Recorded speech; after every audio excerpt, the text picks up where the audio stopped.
pretty low humidity and a light breeze out of the southwest. Perfect night to wrap up the homestand. And now it's time for the Atlanta Center for Cosmetic.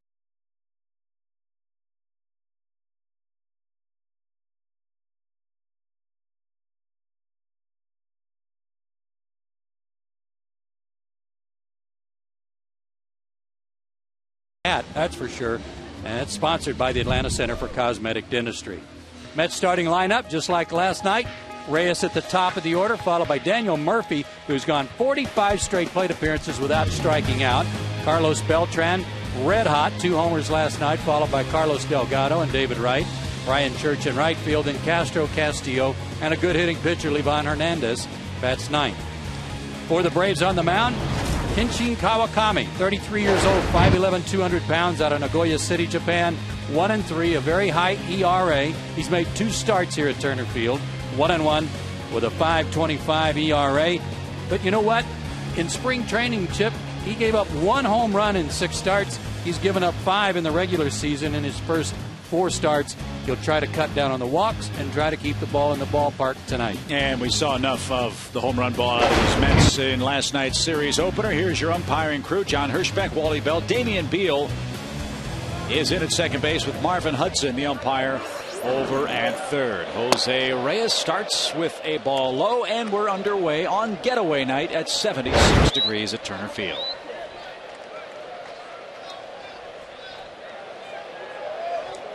Reyes just 1 for 13 for the Mets on their long road trip.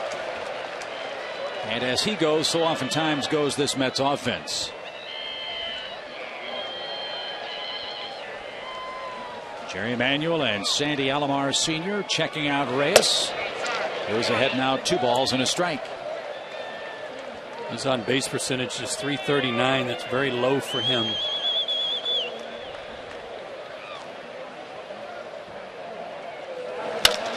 Lined into left center field. Schaefer going back. That ball found another gear. Good play, 1 out. You'll get a good look at Jordan Schaefer's jump, and it was an excellent one here. Playing Reyes perfectly over in left center field. A bit of a drop step, and then the crossover. No trouble on the warning track. Good play. 1 man down for Danny Murphy, and perhaps that's why he's hitting second instead of Castillo. That stat you mentioned for a young hitter to go that long in this day and age of baseball without punching out, that's real good work. Yeah, he's a good-looking player. And as we said last night, playing out of position. He's normally an infielder. But that happens to a lot of players. Remember Miguel Cabrera, when he broke in, had to play left field for the Marlins. Ryan Klesko for this Atlanta ball club had to go to left.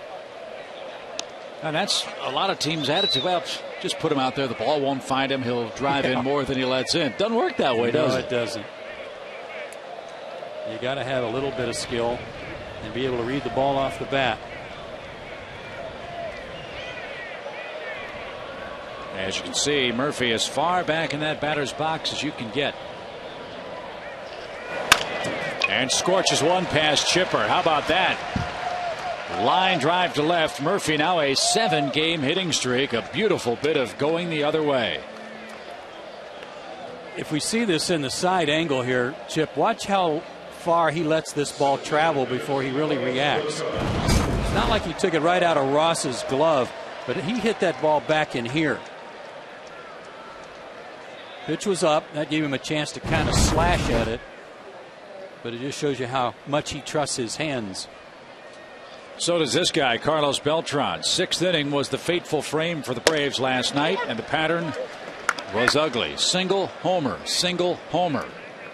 As Beltran, the top hitter in the National League, cracked his 3rd and his 4th home runs of the 2009 season. And he is tearing it up on the road. 22 for 47 on the road, a .468 average. Braves cannot allow him to get his arms extended. Last night he got a couple of pitches up and out over the plate and hit them both out to center field. Murphy a good lead at first. And Beltran down a quick strike. Here's the damage last night. And look at the location of the pitches. Right out over the plate, outer third. Puts it in the deep left center field seats. Out over the plate, down the middle, straight away center. Kawakami just did a good job of running the ball in on his hands, and he had to fight it off foul. One bad inning for Vasquez last night. As the Mets won 6-4, scoreless here in the first in game 2. And that's tipped and caught by David Ross. So Beltran down on strikes. There's a good start. 2 out. Here's the Atlanta defense tonight behind Kawakami with the return of Garrett Anderson in left field. He'll be flanked by Jordan Schaefer and Jeff Francoeur in right. Tonight, one change on the infield. Omar Infante's back out there at second base, and he'll be leading off tonight. David Ross again back behind the plate. I don't know if it'll work out this way or not, but I wonder if you'll see David Ross become Kawakami's personal catcher when Brian McCann comes back on Friday. And the reason for that is Ross has had a lot of experience in his major league career catching Japanese pitchers in our big leagues. Ross broke in with the Dodgers. They had Nomo, they had Kaz Ishii out there. Last year with the Red Sox, caught Okajima and Daisuke. That's a good point. Could see that happening. And give him some at-bats at least once every 5 days to keep him fresh. 1 ball, no strikes. Delgado, the hitter, at 250. Playing with a sore hip that required a cortisone injection, and it's going to be a problem for him all year. There's no correcting it. It's just a matter of pain tolerance, they say in New York. Yeah, he had sat out a whole week before last night's game. Banned his first 2 times up, later on had a hit. And he had a remarkable year last year. Remarkable in that when we saw them early last year, it looked like Carlos Delgado was done. Fans were all over him. But he strokes that ball into right center field. Murphy cuts the bag cleanly at second. He's on his way to third. He will stop there. Nobody at first as Delgado makes a big turn, and they're at the corners with 2 men out.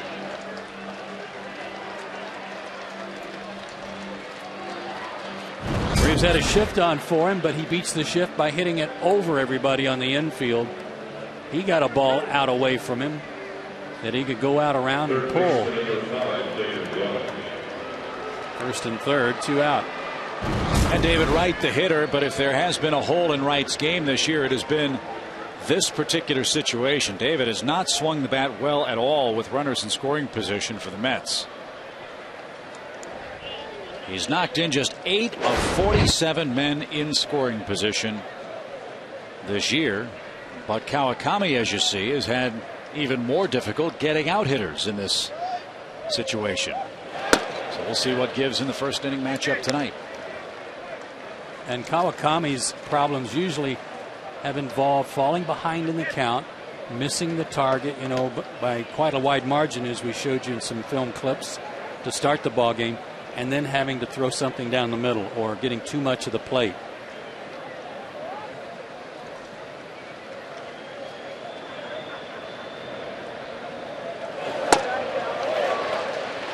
We're liable to see a lot of slow curveballs tonight, too. Remember, Livan Hernandez has that real slow lollipop, almost ephus pitch type curveball.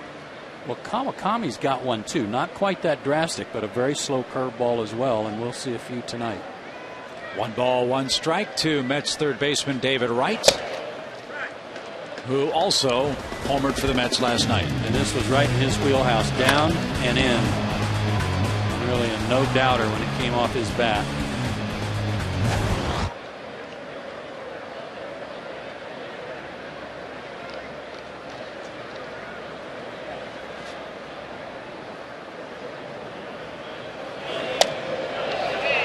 Didn't get the call, and a dangerous pitch coming now. 3 balls and a strike. Kawakami wanted that one. Looked like a good pitch. Tried to make the fastball come back, but maybe not enough. You can see with David Wright's position in the box, he is right on top of the plate. He is challenging you to pitch him in. Ross sets up outside now. 3-1. Fastball right on by. No sign of shoulder weakness in this first inning, huh? And that pitch was elevated, and I think David Wright, I think you can get away with some pitches up on David Wright. As we saw last night, a very good low ball hitter for a right-handed hitter, and just golf that ball out of the park. And he has struck out a ton, Wright, with 28 strikeouts in 92 at-bats. Wow. That's a third of the time. Full count. Delgado leaves from first. There is that slow curveball, and Kawakami is out of first inning trouble. Wright's woes with runners in scoring position continue in the top of the first.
Average, 3 walks, 3 RBIs. Not too bad. Chipper Jones bats third. There's Anderson in the cleanup spot, followed by his former teammate in Anaheim, Casey Kochman. Francoeur, Schaefer, Ross, and Kawakami round out the order, and they'll go against, can't be right, 34-year-old Ivan Hernandez?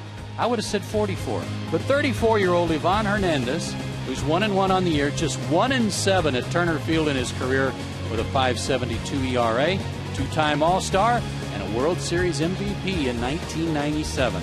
And say what you will about his age or his body, one thing you get out of Hernandez is wins. 10 straight years of 10 or more. On that base, go.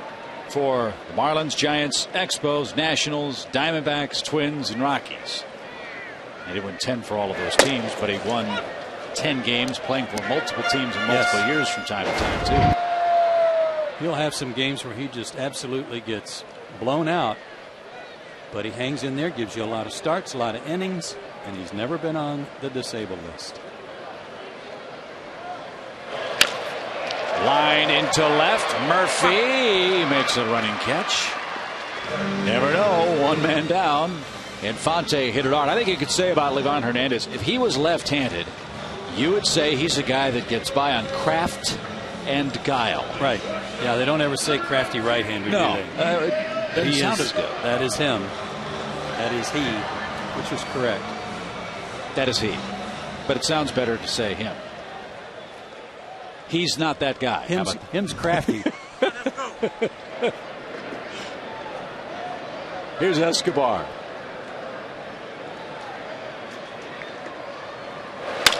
He hits the first pitch deep to right. Church going back. Has room at the wall and makes the catch. 2 out. Well, so far so good for Hernandez. For him. Two running catches by the outfielders. That one was at the belt and almost hit out of here.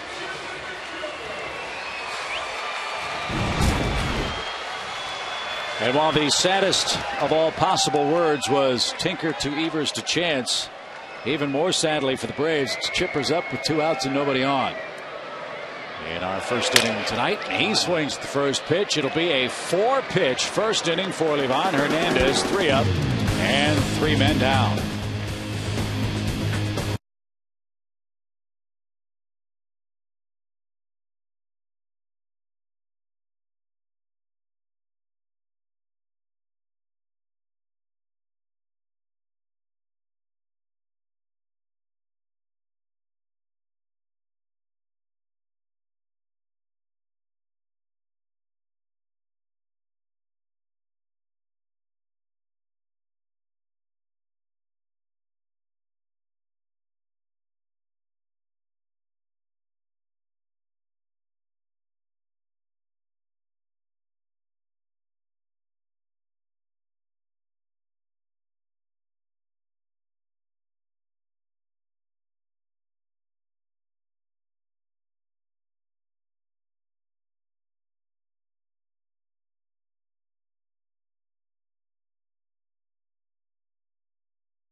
Injury report.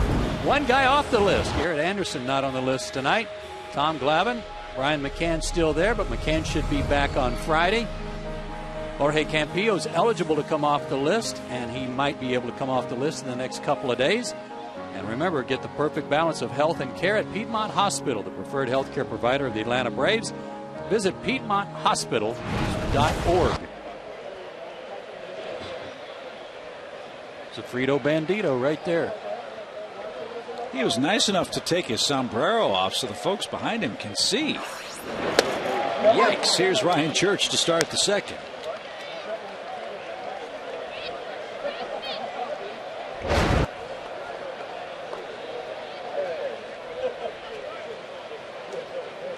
Was it Frito Bandito or Pancho Villa? Same thing. Or Bob Villa. I don't know the difference. Yeah, all the same thing. You think it was the hat they couldn't see around?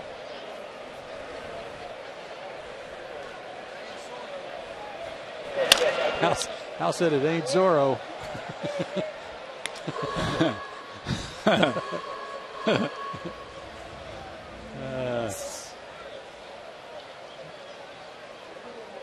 Having a good time at the ball yard on Cinco de Mayo.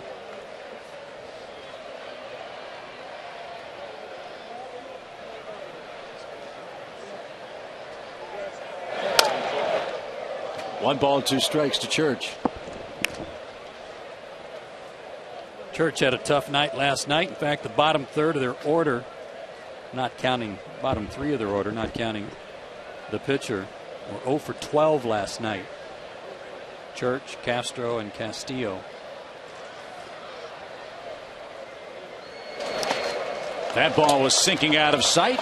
And Church will be thrown out by David Ross. That's 3 strikeouts for Kawakami. And a good start here in the top of the second. You know, Houston always had that thing about the killer bees. Yeah. For New York, bottom part of their order is the C average. Yeah. Church, Castro, Castillo. And here is the Mets catcher, Ramon Castro. 2 homers, 5 RBIs, a .243 average. Mets are Schneider back from the disabled list. He's out with a muscle problem in his back. But they've gotten some good work out of Omir Santos, their backup. And it was Santos, the man that was called upon to pinch hit against the Marlins in Citi Field. That was the game where Jerry Manuel joked about trying to put a delay of game on Matt Lindstrom and ice him in the Bottom of the ninth inning. Santos popped out to end the game, and Jerry Manuel for that was fined for not having a pinch hitter ready to go in a timely manner. Now, what was it, 5 minutes? Something like that.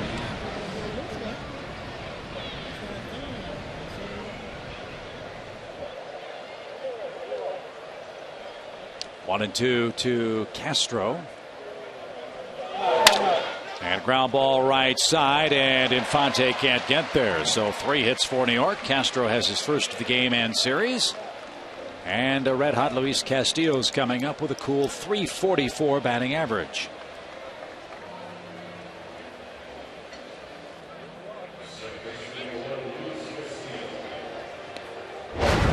How many at-bats did it take for you to feel like you had an idea of a guy like Kawakami who you've never faced before and only seen on video at the plate? Can you get an idea from the dugout, from the on-deck circle, or do you have to be in the box? No, I think you got to be in the box because you got to see the ball out of his hand. You got to get a feel for his actual speed on fastballs and off-speed pitches. And some guys, certainly a lot better hitters than I was, could do it maybe in one at-bat, if not two. But I always felt like if I got 4 at-bats against a guy, then I had a pretty good read on him. So it only took you 4? I think 4, yeah. I think one game, because not only do you get your 4, but you're hearing other guys say things about him when they come back to the dugout that are batting in front of you or behind you and how they pitched him. Sadly, the way the game's played now, to get those 4, it might take 2 starts. Yeah, that's true. Which makes it, I think, even more difficult for the hitter, right? Yeah, that's true.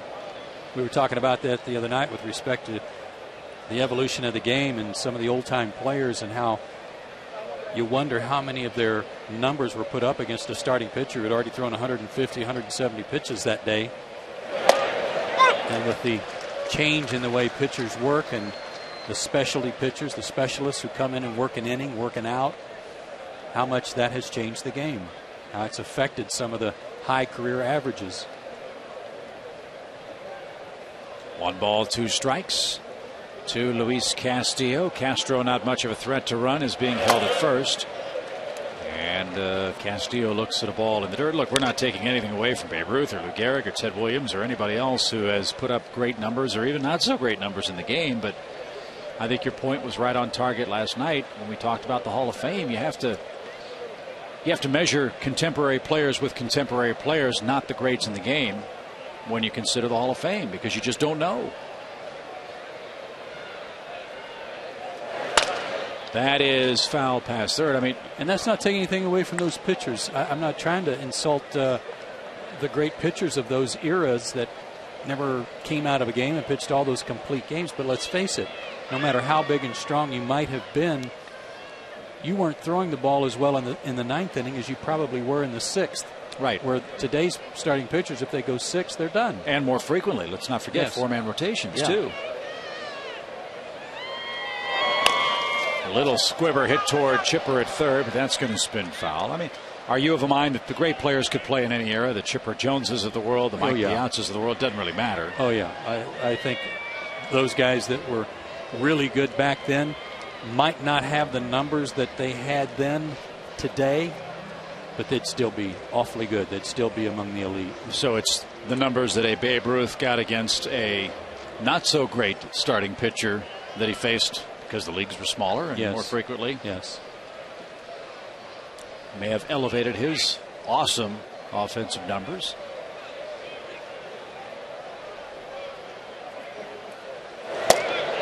Just missed inside. Full count. Pitcher next. Castillo now. As Castro at first. Let's see what Jerry Manuel does here in this 2nd inning scoreless. I'd just like to see some of those guys like Babe Ruth swing that 40-ounce or 42-ounce bat today and see how they fare. We'll never know. Runner doesn't go, and it's chopped slowly toward first. That is a foul ball. And Castillo back to the plate. Disappointing year for Castillo, who, as we mentioned last night, lost 15 pounds during the offseason, called Omar Minaya and apologized for the way he played.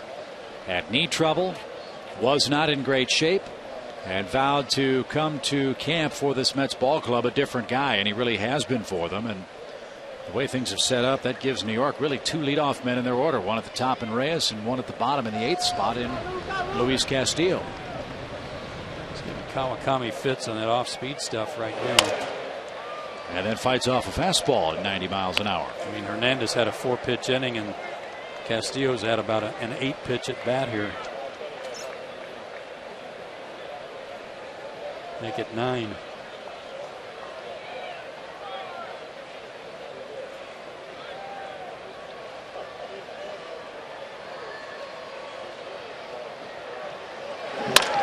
Ground ball up the middle. Infante has it rolled up the heel of his glove, and all hands are safe.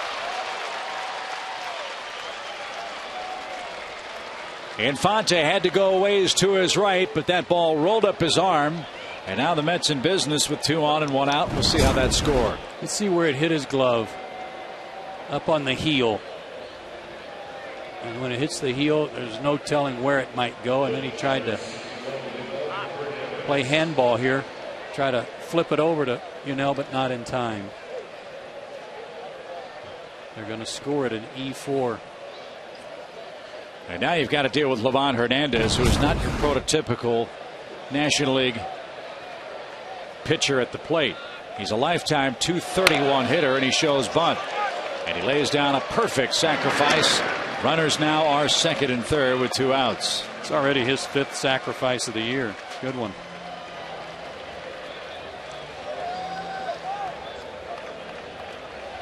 So back to the top, and Reyes stands in. He chased Schaefer to the warning track in left center. You're talking about Castillo losing some weight. Look at Livan. He's in good shape. I think compared to the last 2 or 3 years, they've got him listed at 225. And when I wrote that in my scorebook, I thought, yeah, maybe when he was a freshman. Some 35, 40 years ago. Yeah, right? But seriously, he looks to be in much better shape than we've seen him in recent years. Well, if Jamie Moyer at 46 can pitch forever, why couldn't a guy like Livan Hernandez? Big and strong guy. So now Reyes a chance with 2 outs to put the Mets in front. They've already picked up 3 hits against Kawakami. And an off-speed pitch had him way in front. Good straight change there, it looked like.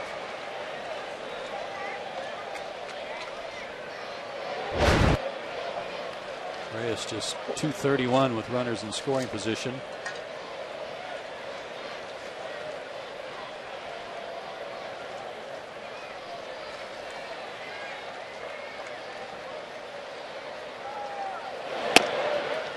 We've begun to look at things a little different for guys hitting with runners in scoring position, and Hal Galima started looking at how many opportunities a guy has had. For example, Jose Reyes has, with 2 out, has had 22 men in scoring position. He's only driven in 1 so far on the year. So that's a more telling stat than his batting average with runners in scoring position. I think it is. I think it is, and I think it's very smart on Hal's part to start looking at it that way. Golfed foul. I'm in on that.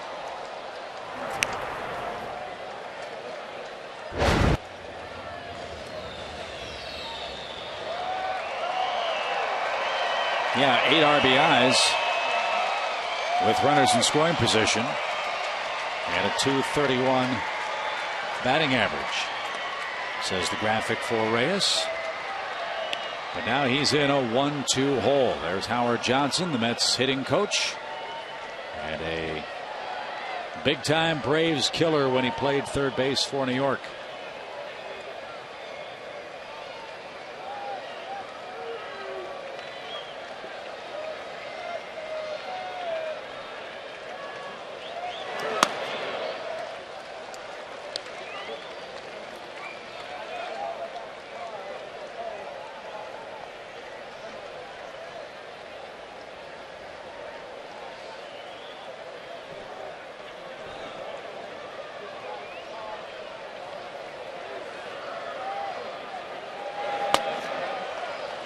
Good at bat by Reyes. 44 pitches already for Kawakami.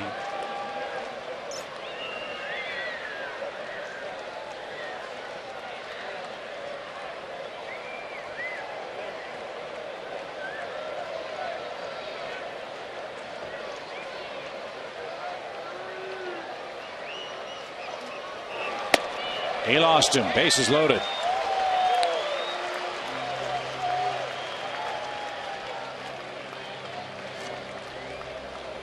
And Danny Murphy comes up. He skidded one inside the third base bag. Chipper well off the line for the left-hand hitter. And Murphy picked up the game's first hit for New York.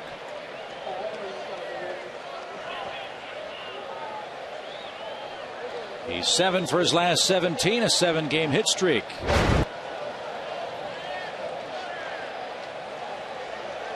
The error charge to Infante, even if they just get one out there and have the pitcher up, would have shortened the inning.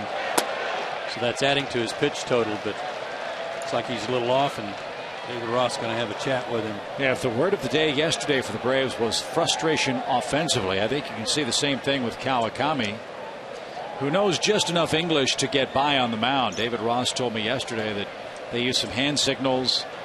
There are enough things that they can communicate pitching wise that means language is not really a barrier. David said he doesn't speak much Japanese, but Kawakami's got enough English to understand the point David's trying to make. And no matter your language, Kawakami knows he's in trouble here. Down in the count, bases loaded, 2 out.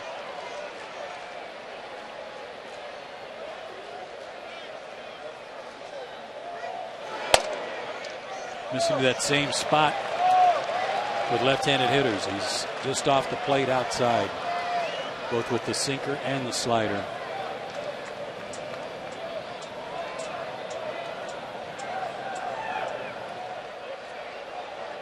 And as we saw in the first inning, Murphy will take him the other way, something outside. And he tries to go that way, and you can see on the infield, look at where Chipper's positioned. An adjustment defensively by the Braves bench. A lot closer to that third base bag now than in the game's first inning. And if you're going to pitch a guy away, you got to play him away on the infield.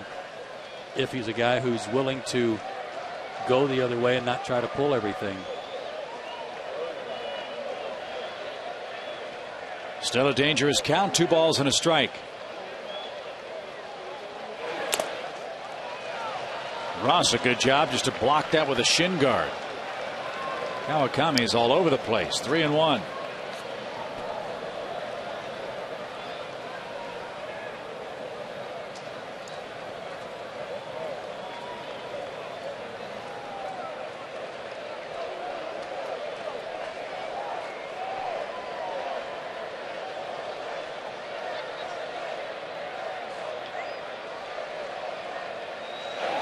Swing and a high towering fly ball right center field. He might have just swung at ball 4, and that might be the biggest break of this game. Wow. Kawakami escapes second inning disaster.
Place to be than out at the Chop House on Cinco de Mayo. Looks like they're having a lot of fun out there tonight.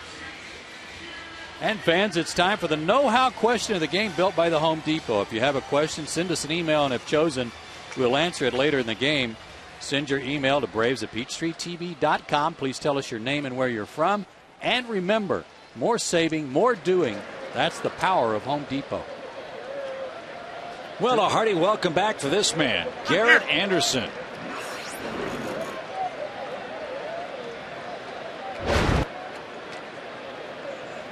His 12 games for that quad injury.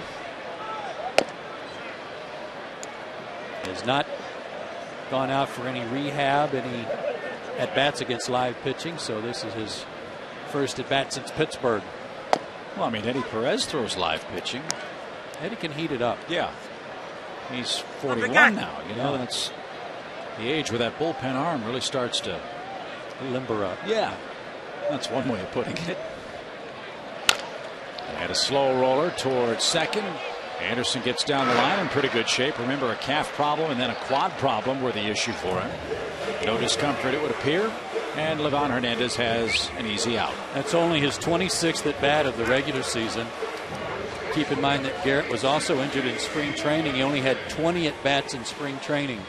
So while even in the regular season, Jeff Francoeur, for example, over 100 plate appearances, Chipper over 70, Kochman 87. Garrett's just at about 46 at bats. Casey Kochman, the batter, still looking for his first homer of the year. And if there is one thing the Braves are sorely looking for, it's some production power-wise in the middle of this lineup. The cleanup spot has been an issue, and that includes the time with Brian McCann with that eye problem. Not much power for Atlanta out of the number 4 spot. In fact, Hal Galima told us Braves have 12 RBIs all year out of their number 4 spot in the lineup. And a bunch of those, I'm sure, came in the first 6 games when the Braves were playing the Phillies and Nationals. And Brian got off to a good start. And Brian will head up to Rome after tonight's game. He will play a game as the designated hitter with the Rome Ball Club tomorrow. Then he'll join Gwinnett on Thursday and catch. And then Brian will catch a flight to Philadelphia Friday morning, and we assume will be in the lineup against the Phillies. Kochman goes the other way effectively. Big turnaround first. Murphy has trouble. No trouble for Kochman. He's in safely at second with 1 out. This is the kind of hit that drives pitchers crazy. You think you make a pretty good pitch. Breaking ball that was about a foot outside. Not that it was a good pitch, but certainly what you think is an unhittable pitch and just going to be a ball. And the guy flips it into left field for a hit. Murphy overran it trying to prevent a double, but it turned into a 2-base hit anyway. So no error on Murphy. Here's Francoeur. Jeff at 283. He's knocked in 17 men.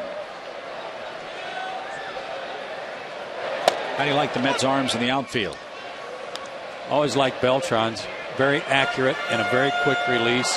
Ryan Church isn't bad either, but honestly, I don't know much about Murphy's arm and how good or accurate it is.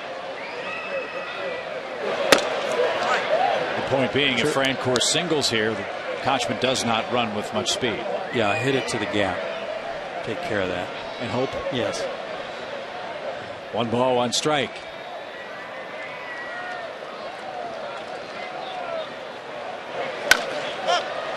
Popped up. Reyes drifts out at shortstop and makes the one-handed catch. Well, that's a dangerous play, isn't it? Very easily drop it, couldn't you? Especially with that snatch catch. Kind of whipping the glove around. Yeah. I guess that looks good in some circles, but it was effective. Runner at second, 2 outs. Here's Schaefer.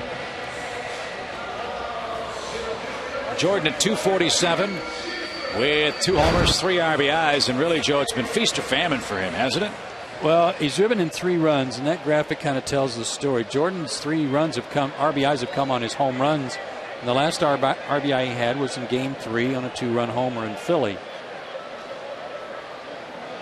But he has been working at this, and today worked very hard to try to correct some things. One of the things I was told that he was doing, and there's a couple of things that are causing him some problems on that inside pitch, but one is that he's diving with that front shoulder and getting out over his front leg too fast. Hernandez broke his bat. Schaefer rolls out, and Kochman's double goes by the boards in are scoreless second at Turner Field.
Pitchers.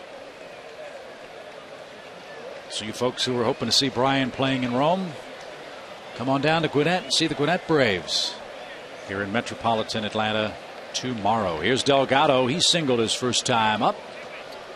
Mets have 4 hits already in the game, but have yet to crack the run column. Speaking of Gwinnett, there's one pitcher you hear about, Charlie Morton. You hear about Tommy Hanson, James Parr. There's a guy that kind of flies under the radar that's at Gwinnett. That was last year's Southern League Pitcher of the Year, and that's Todd Redmond, who's now at Gwinnett. 13-5 last year at Mississippi. He won last night, 8 innings, 3-hit ball. Beat Syracuse 4-1. He's 2-1 with a 2.33 ERA. Todd Redmond. Put him in your book somewhere. And apparently some kind of pitching staff with Medlin and Hanson and Redmond and Charlie Morton. I think JoJo Reyes might have said it earlier this spring that we've got 4 or 5 guys at AAA that would probably be on a lot of major league staffs right now. A lot of teams looking for starting pitching already due to injury or failure.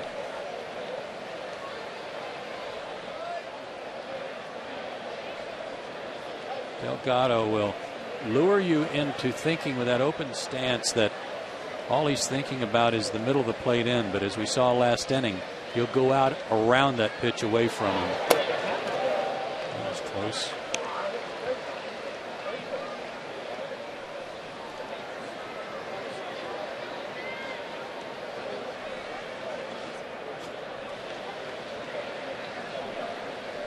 Braves have a modified shift with Delgado on and a runner at first, Beltran. He's made no movement towards second yet. Got to keep an eye on him. And Delgado Late on an 89-mile-an-hour fastball. 4 strikeouts for Kawakami tonight. And here's what I'm talking about. He's trying to pull this pitch. You can see the target out here outside, but he tried to go out around it and was late on it. A lot of times he'll do that, though, and top hand that ball in the right center field or out of the ballpark. Not that time, though, and Wright's up. He struck out with runners at the corners in the first. What's his season strikeout high? Wright. He's up to 29 for the year already on May the 5th.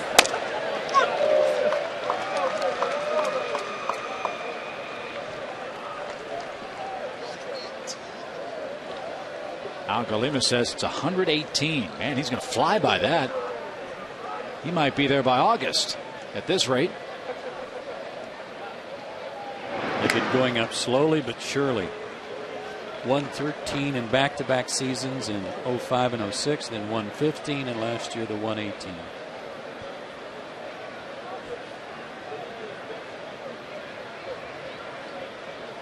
Ross, you can see checking Beltran at first. He's going. Got a good jump. The pitch low. The throw to second low. Stolen base. Beltran is 3rd of the year.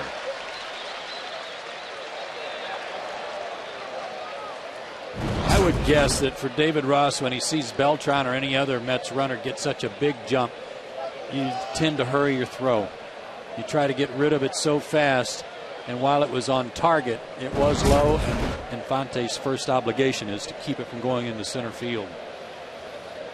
A hit now could score the game's first run as Beltran with excellent speed and scoring position. 1 ball, 1 strike to right. And now 1-2. Beltran takes a lead from second base. Unlike most professional baseball players, most people are taught to take the lead back out of the line, away from it, and he's up right on the edge of the grass. Very unusual.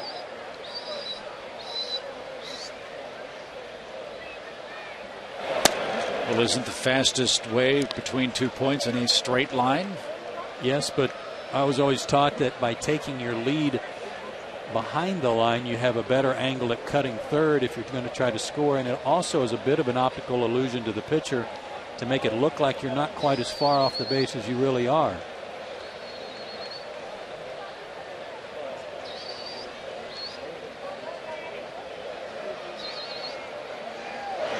Slow curve, and he hung with it and hammered it to left.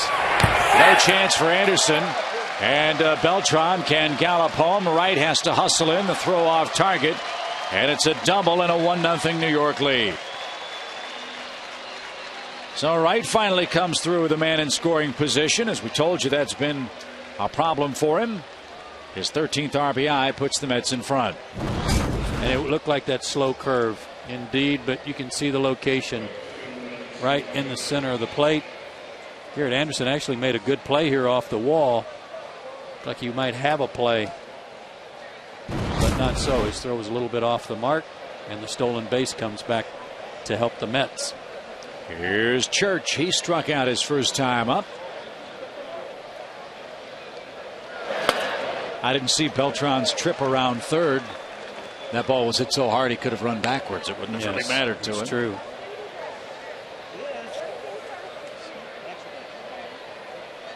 See, he's winded on a warm night here in Atlanta. A little muggy.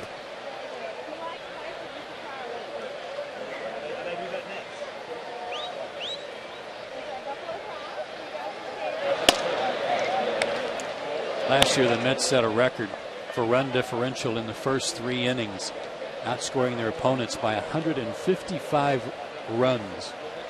This year, though, thanks to that run just scored by Beltran, they're dead even with their opponents in the first 3 innings.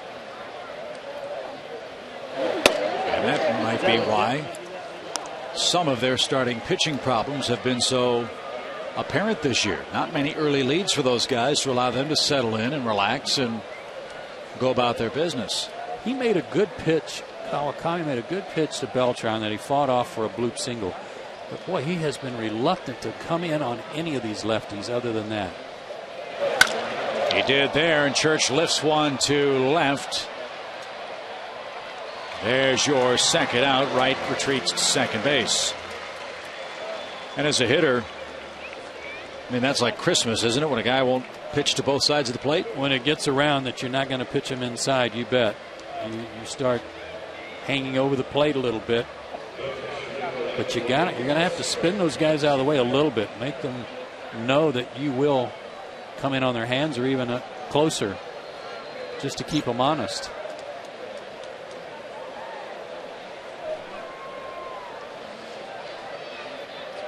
Here's the catcher, Castro.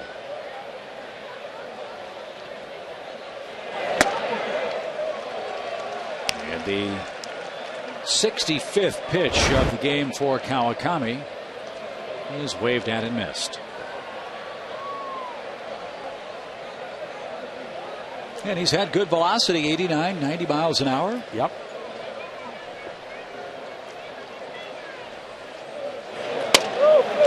But as that curveball displayed there compared to the one he threw to right, it's all about real estate. Location, location, location.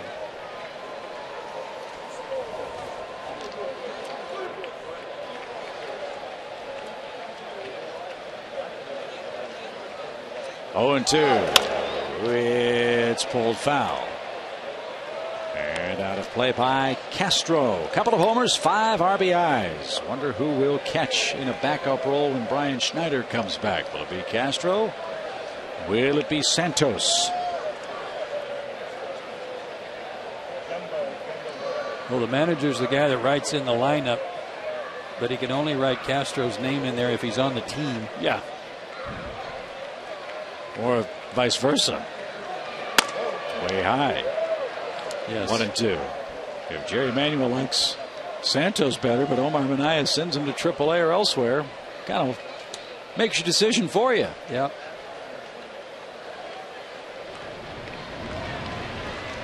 Jerry Manuel, a very thoughtful, calming presence in the maelstrom that is New York and the media coverage of this Mets club. Took over, as you know, for Willie Randolph last year. He is 15 over 500 since taking over. Nearly got them into the playoffs last year. The Marlins again knocked them out on the final day of the season. But Manuel has a habit of every day on the lineup card writing down a saying, kind of a thought for the day type deal. And one that caught my attention earlier this year was, regret of the past and fear of the future are the twin enemies of the soul.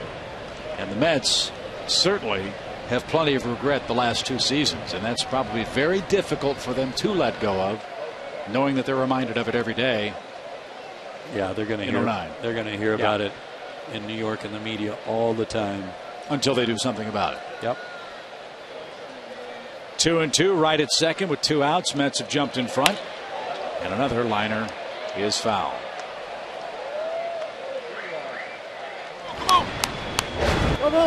Is September the cruelest month? Well, it is for the Mets. Only team in the major leagues to ever have a September lead of at least 3 games in 2 straight years and not make the postseason. Braves had a hand in that. They went 11-7 against New York and won 8 out of 9 played here. Good at bat continues for Castro. Hey, great catch by a fan. Front row. We saw it with Castillo earlier tonight, and now we're seeing it with Castro. That Kawakami doesn't have that one pitch to put him away. He's tried it with that curveball, that slow curve, and so far Castro's been able to one-hand it foul. That one pops away. Funny spin on that ball, right to third. We'll see how that's scored. That's probably a pass ball on David Ross. I don't think he got crossed up. Ooh, that missed the glove. Looked like got him on the wrist. That might have been that shoot-to pitch. And it is a pass ball. David's got to give up the body here with a 3-2 count if the ball's in the dirt. And Castro grounds it past Koch. That is a big-time, big league at bat by Castro.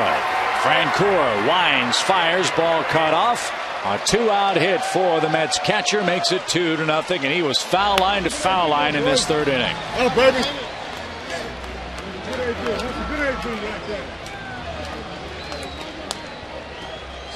That really was a good at bat. And again, a pitch that just was close enough that he could get Wood on it, and he happened to put it between Casey and the line. Pass ball didn't matter there. That was going to score right no matter what. Here's Castillo. He reached on an Infante error, and the Braves will wisely walk him and pitch to Livan Hernandez. Well, Livan's going to come up here after Kawakami. This runs his pitch count up to around 78 pitches in 3 innings. Livan's going to ask for more warm-up tosses. Yeah. He's going to stiffen up between innings because he's got so much rest in the dugout.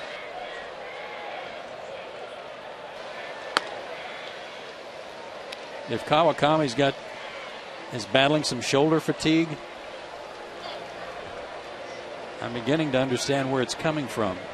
Lots and lots of pitches. Yep. And now Hernandez will be swinging the stick. Livan Hernandez had a great day against the Braves in 1999. He had a 4 RBI game while with the Marlins. He sacrificed his first time up. And he flares one into shallow center. Schaefer came charging in. Excellent jump. And that will retire the side. A couple of runs come across, and that happens on 3 hits and an intentional walk. A steal and a pass ball helped the Mets to a 2-run lead.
About that, fans, time for our AirTran Airways home run inning, where one lucky fan will have a chance to win free airfare for 2 if the Braves hit a homer this inning. Visit PeachtreeTV.com/Braves for the official rules and enter for your chance to win. AirTran Airways, go! There's nothing stopping you. Lots of fine print. But the Braves are hopeful of taking care of their end of the bargain here in the 3rd inning, down a couple of runs, as Ross, Kawakami, and Infante are coming up.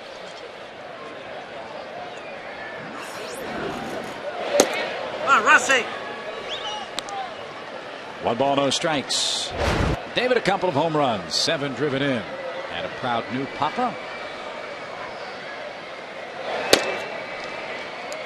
And ahead now on the count at 2-0. Come right back and get some. You know, maybe he's a little rusty after that long sit in the dugout. Fly ball to right. Church is on, and that skips by him. Ross starts off the third inning in good shape. And Kawakami a chance to advance Ross after a leadoff double.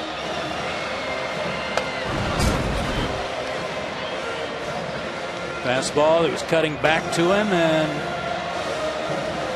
it'll be a hit, certainly a hit. That might go as a hit in there. Nope, double all the way.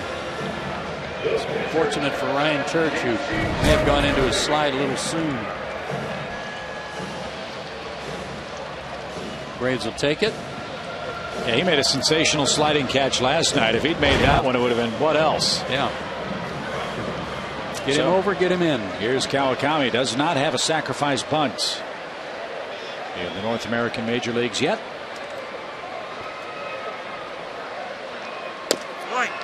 Ball one. Kim Sheen has a couple of hits this year, and he's got a good swing. He can hit the ball, but definitely a bunt situation.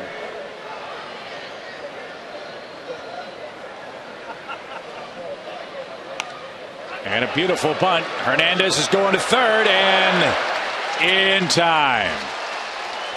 I didn't think Livan Hernandez had a chance. That ball deadened in between the plate and the mound. I guess just a little too hard. Maybe part of that conditioning program that's helped him, because he pounced on this like a big cat. Made a good throw, and David Ross running, not the swiftest of Braves, but doesn't run all that bad. And with the bunt right back to the pitcher, they had a play and got him. And Castro, you can see from the very get-go, was screaming, go to third. So, as it turns out, it wasn't so good a bunt. And now Kawakami has to run the bases after laboring through 3 innings. The Braves do not have a man in scoring position, and now Omar Infante hits after flying out to left.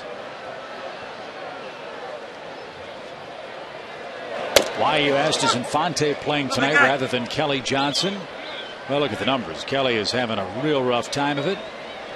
And this Braves offense struggling so mightily to score runs. Bobby said to me before the game that right now he's got to play the hot hand offensively. I think he does. I think that kind of applies to any player who has been platooned or switched around a little bit. Ground ball, base hit under Delgado's glove. So 2 are on with 1 out. You can what if yourself to death, but it goes back to the little things we talk about, Chip. Just doing the little things right, and in the case of this inning, moving a runner to third base and hoping Infante can drive him in. Omar came into the game with a .448 batting average, batting in the leadoff spot. By far superior to anybody else they've used in the leadoff spot. He goes the other way and comes through again.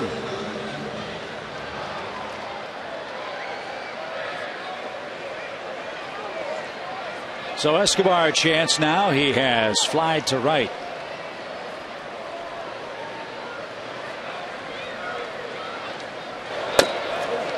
Come on, let's get.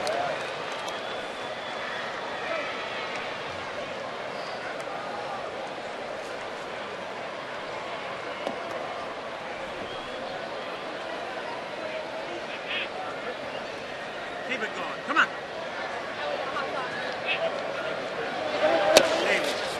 Bobby Cox, ever the cheerleader over there with guys and scoring opportunities for the hitters, cheering them on, yelling to Escobar to keep it going.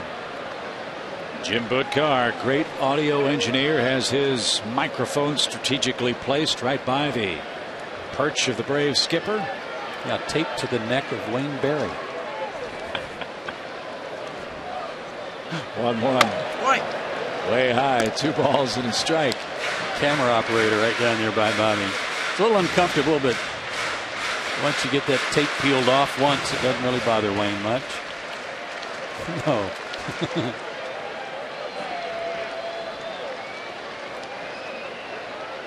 Hitters count.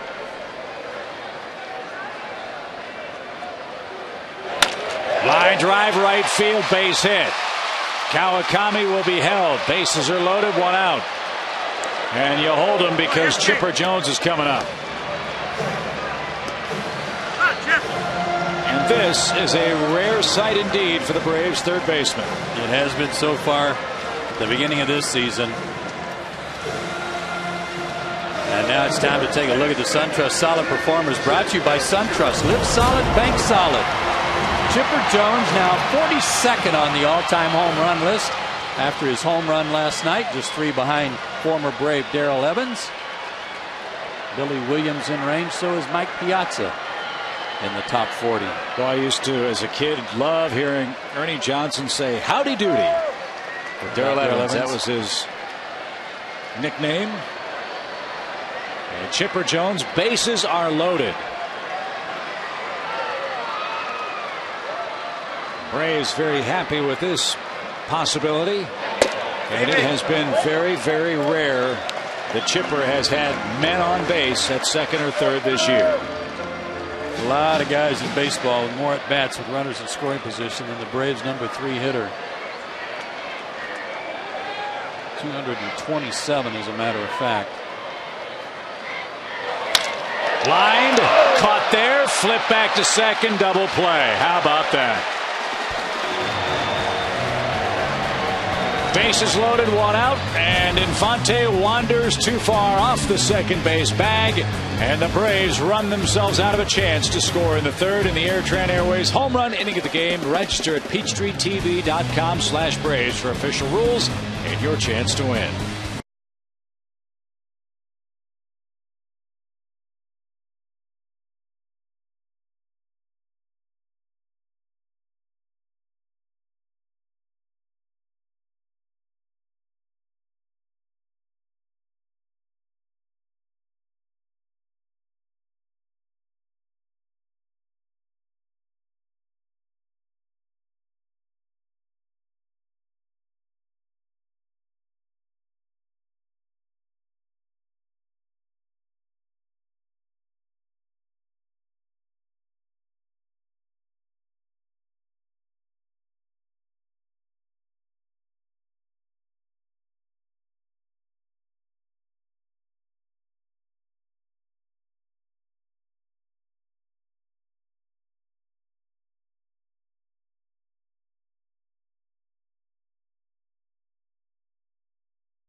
Time for the Toyota Tacoma trivia question.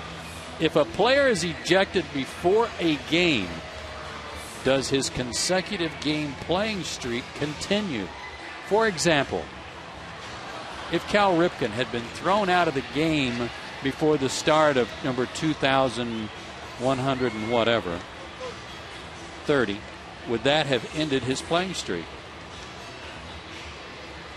We'll have the answer in the bottom of the inning. This is kind of a rule book question for trivia. There's so many people out there that are right on with the rules. Well, we were so dominant in our answer last night that Hal had to go to the very technical side of our sport to try to defeat our combined brilliance. Well, you got a 50-50 chance tonight. Yeah, it's pretty much a yes or no, isn't it?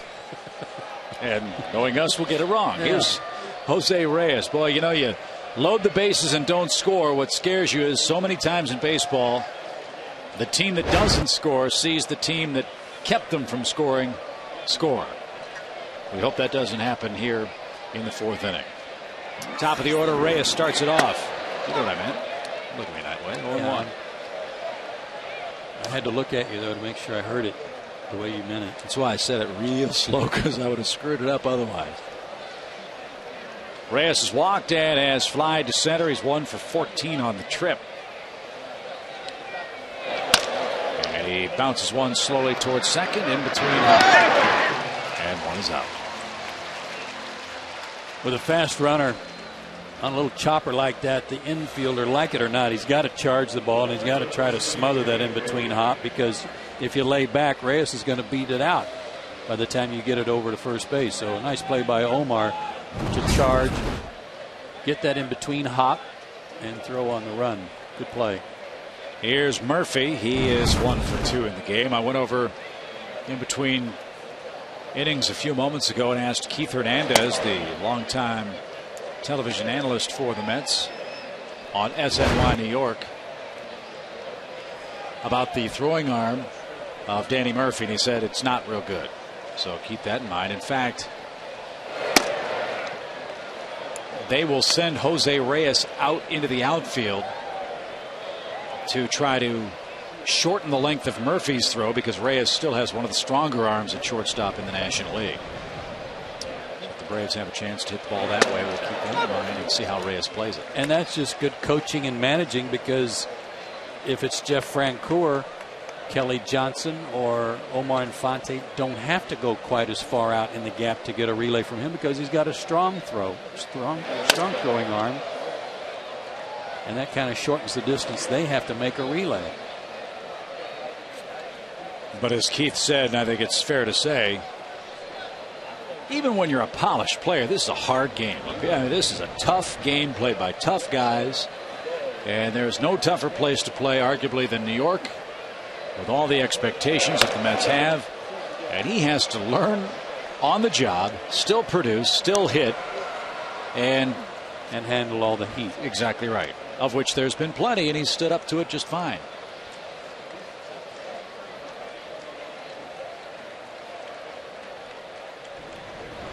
And I know fans say, well, he's being paid a lot of money to do that. All these guys are being paid a lot of money, but they're human beings too. Yeah, and I'm sure he was well coached by some of his teammates that when things like that do happen, like the drop ball in Florida or a mistake, the more you hide, the more they're going to be on you. Yep. Good at bat. He walks. That's the third of the game for Kawakami. I talked to Tom Glavine about that the other day. His experience in New York at times was great, at times it wasn't. He said it's really funny, you know, as hard as those New York writers can purport to be, if you just say I stunk when you stunk, what else can they write? Yeah, what are they going to do? That's it. But your point's right. If you hide from them, makes it tough. Here's Beltran.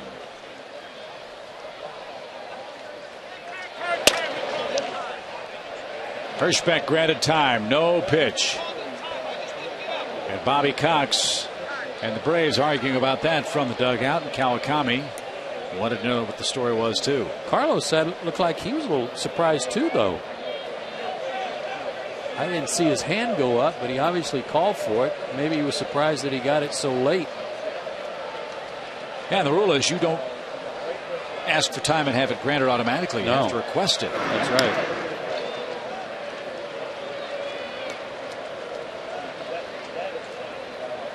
Let's see how they pitch him here. Again, they struck him out in the first, but he fought off a pitch that was a little bit inside in the third inning to get the rally started with a bloop to center. Hearing a jingling bell. Braves bullpen is going to go to work. Kawakami up near 90 pitches already in this game, down 2-0.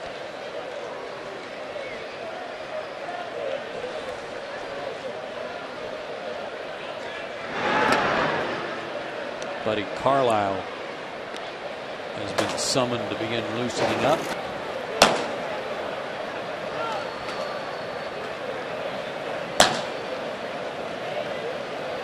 Big lead over there for Murphy. Lined into center field. Another hit for Beltran. Big turn by Murphy. They'll stop there. 2 on 1 out. When you're playing in the outfield and you get a base hit to you, you got time to go, you know, get in front of it, field it like an infielder or whatever you have to do. That ball scorched so hard, he has to go down. Schaefer has to go down on one knee and almost, you know, make sure the ball doesn't get by him here. That was hot when it got to him.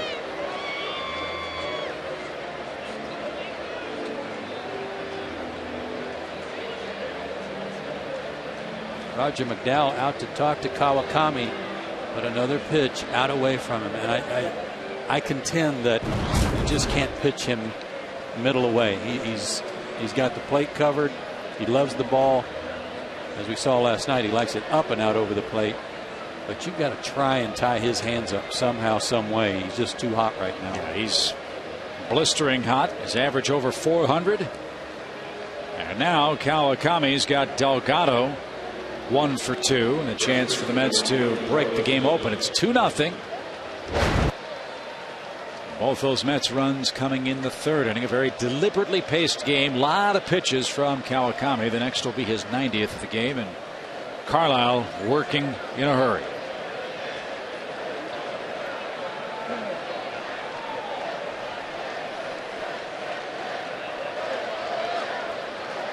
So far this season, we've given you some numbers about how guys, various hitters, successful hitters, how they do against the best pitchers in the league. And we've got some for Delgado. Might surprise you. Against the top 10 pitchers in wins, a 3.08 average. Top 10 pitchers in ERA, 5.20. GRB. That's good. And the top 10 in strikeouts, 3.50. I'm surprised to see those, quite honestly. 1 ball, no strikes. Good pitch there. Came in on him a little bit, but his best spot, his hot spot is down and in. He's a good low ball hitter. I talked about his last at bat, how he will go out around that outside pitch, but down and in is his bread and butter. You see any problems with his swing with regards to the hips for Delgado? Not so far, because I'm not sure what it's hindering, how it's hindering him. I know it was really bothering him running, and you know, sometimes hip problems lead to back problems or vice versa, and it's hard to know if his back is bothering him as well. Hitters count, 2 balls and a strike.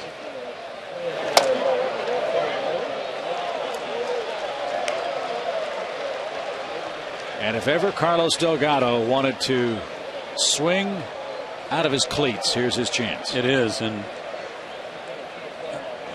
I know it's dangerous to go in, but you got to go in and try to tie him up.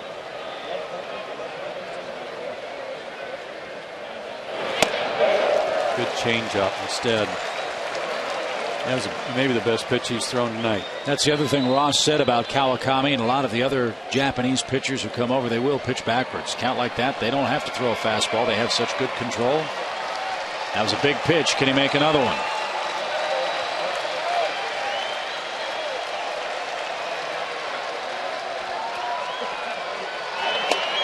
How about that comeback?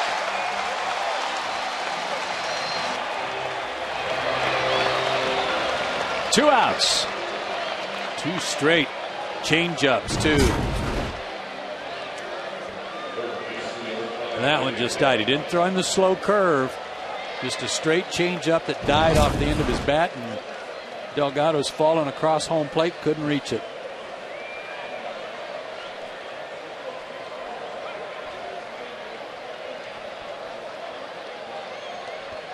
But the Braves not out of the woods yet with David Wright.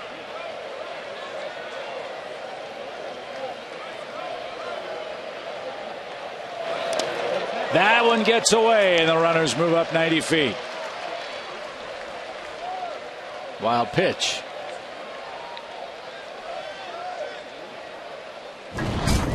Like David got crossed up and went out to talk to him.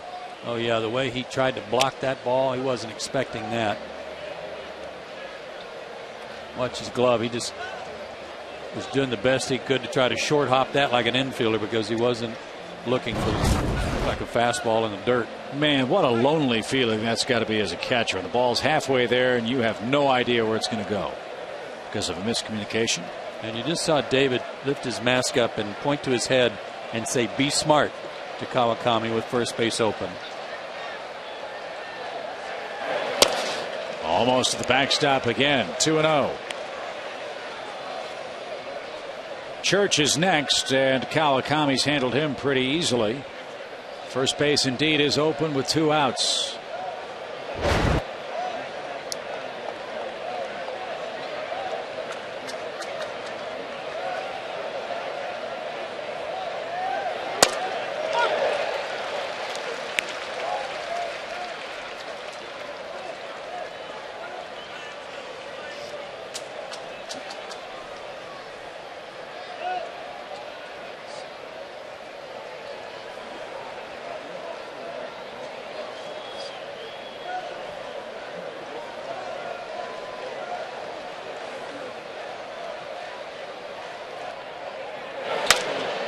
Foul to the right side. It's 2-2.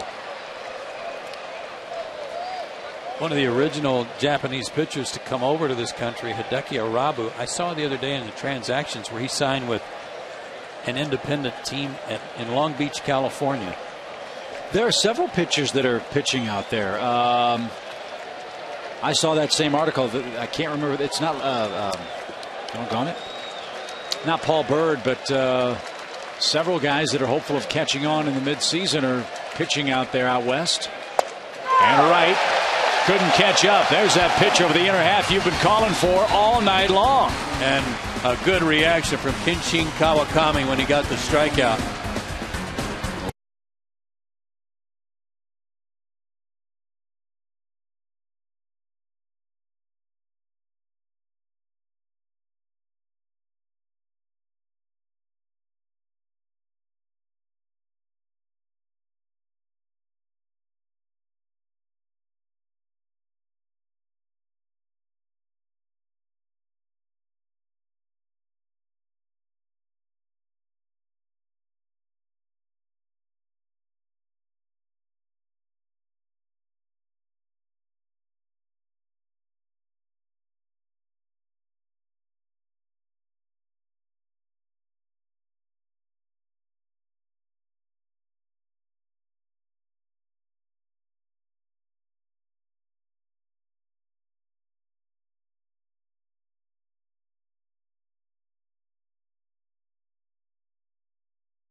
At Turner Field. Time for tonight's Toyota Tacoma trivia question. If a player is ejected before a game, does his consecutive game playing streak continue? What do you say? I say yes. I say no. The guy's not in the game. How can it continue? Right. One of us is going to be right then. The answer is yes. Thank you. Rule 10.23. You cheated. A consecutive game playing streak shall be extended if a player plays 1/2 inning on defense or if the player completes a time at bat by reaching base or being put out. You've got the rule book. You're cheating. No, I didn't look at the answer. Oh, please. It's highlighted. He just handed it to me. A pinch running appearance only shall not extend the streak. Oh, keep reading. Why don't you keep reading? He asks these questions, and then I got to read 30 minutes of the rule book. Well, you have the answer. If a player is ejected from a game by an umpire before such player can comply with requirements of Rule 10.23c, such player's streak shall continue. It's all right there. It's all highlighted. Right, Hal Galima at PeachTreeTV.com. Hal, can I protest this one?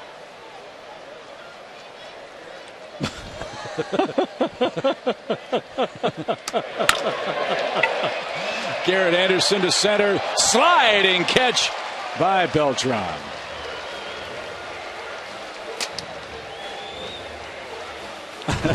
Garrett put a good swing on this. Fastball out away from him.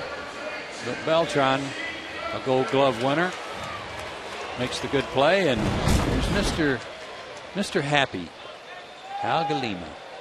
Wow, nice shirt tonight, Hal. Very nice. No Peachtree logo. Here's Casey Kochman. I like it, though. If Hal was one of the 7 dwarves, which one do you think he would be? Oh, Happy.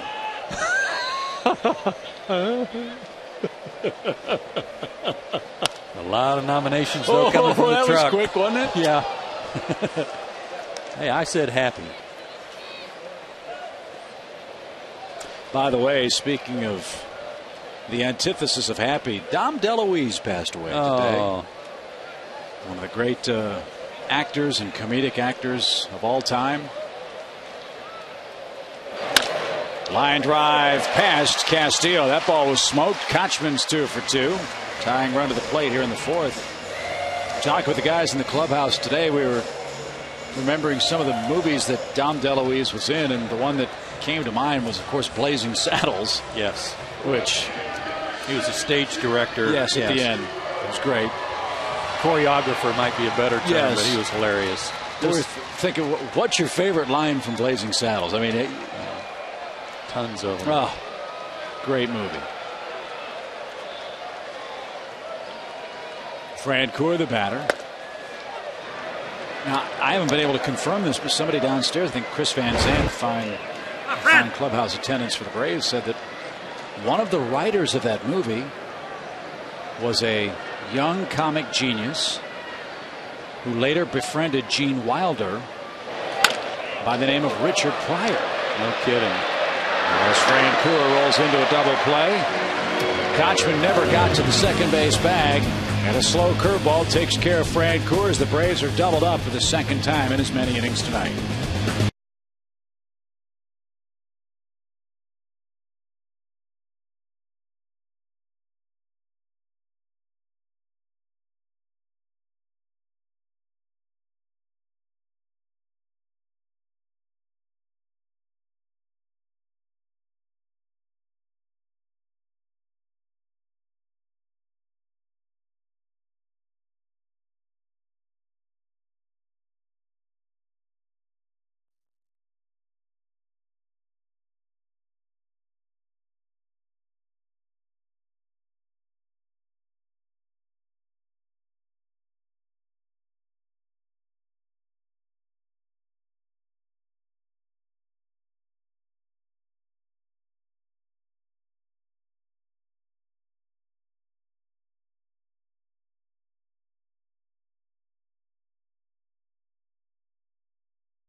And beyond that, the Braves have 2 games, or 3 games rather, in New York against these same Metropolitans. And you want to join us for that Friday game in Philadelphia. Cole Hamels expected to start for the Phillies after what's been a real rough first 5 weeks for him. Livan Hernandez has pitched tough tonight. 5 hits to the Braves. He's shut them out. Atlanta ran itself into a double play in the 3rd and grounded into one in the 4th. Livan got him 1, 2, 3 in the 5th. He hasn't thrown as much junk tonight. Does it seem like it to you? Yeah, I agree with you. Only 1 win in his last 18 starts against the Braves. And it seems like at least through the first 5 innings, a few more sliders, a few more fastballs with some sinking action. Not as many, maybe 1 or 2 of those big lollipop curves that we're used to seeing. Yeah, I think the word I would use is his stuff is crisper. Yeah, tonight. Maybe that has something to do with his conditioning. That's a very good word, Chip. Crisper. Boy. Chip Crisper. No, no. Come on that base. Well, when you have that kind of record like Hernandez does against the Braves, you might as well try something different. Last win against them was June 5th of 2005 when he was with the Nats. Shocker. Boy. That's grounded foul. 1 ball, 2 strikes. Some news around baseball tonight. Chase Utley sitting out tonight for the Phillies. He's got a bone bruise on his foot. Anytime he doesn't play, that's good news for the rest of the East. The Phillies entered play tonight, a half game behind the Marlins. And we will see the Phillies, as Joe mentioned, this weekend. There's that lollipop. Yep. 2 strikeouts in a row for Hernandez, and 1 away in the 6th. Well, Ivan certainly etched in the minds of Braves fans when you go back to '97 pitching for Florida. Game 5, Eric Gregg also etched in the minds of Braves fans, as you can see why. Livan Hernandez had about a 3-foot wide home plate on that particular day. 15 strikeouts. He was the NLCS MVP as well as later on the World Series MVP. And if you want to know why baseball had Quest Tech, why they now have zone evaluation for its umpires, look no further than that particular game in the playoffs. And it was a quote from Eric Gregg. His quote after that game when the Braves were irate about all those strikeouts. Eric Gregg said, well, everyone knows my strike zone. And it was the use of that pronoun by Eric Gregg that opened the eyes of Major League Baseball. It wasn't his strike zone. It's supposed to be the rule book strike zone. And right. That day apparently it wasn't. Yeah, that was a little absurd that day. And a breaking ball. He hung that one, and Escobar waited back on it nicely for his 2nd hit in 3 trips. And again, the tying run to the plate in the form of Chipper Jones. I don't know if you know, was looking at that pitch, but boy, did he stay back nicely on it. It was a breaking pitch, but he didn't commit right away. Watch him stay back here. Just turned that foot out a little bit and kept his hands back. He didn't take his hands with him when he started forward and had a little bit left on it. Hit it hard through the hole. Now, nice piece of hitting. Yunel, as you know, left Cuba. And if I'm not mistaken, it was Livan Hernandez's half-brother El Duque Orlando Hernandez who was idolized by Yunel Escobar. It's true. In Cuba. There's some personal history between Escobar and the Hernandez family. Well, last year you might remember when El Duque was pitching against the Braves, Escobar got a hit off of it. I want to say if it wasn't a hit, it was a hard hit ball where Yunel was coming back across the field and he got like a pat on the back from El Duque. It was like a wow, we made it. Yeah, it was like he had made the passage into manhood or into the major leagues because he got a pat on the back from El Duque. It's pretty cool. And now Livan pitching very carefully. You should suspect he would against Chipper Jones. 3-0 the count. The way this Braves club is struggling to score, would Chipper have a green light here? I would think so. There's a .386 career average against Hernandez, 1 homer.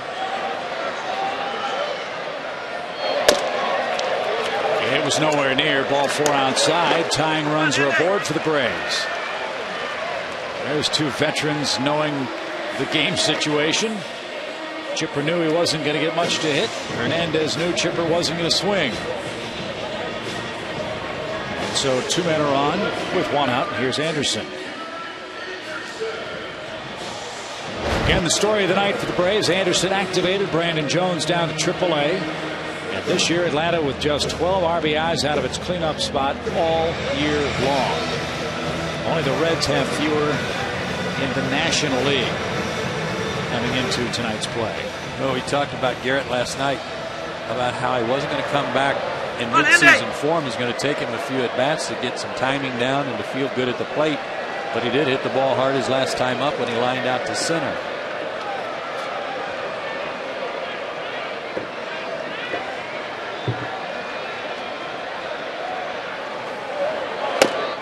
If you missed the beginning of the ball game, we were talking about Garrett and what he's accomplished in his career. He has been a solid run producer and loves hitting in these type situations. Very good career numbers.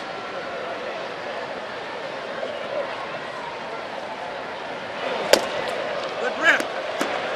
Come on, Andy. Good change up.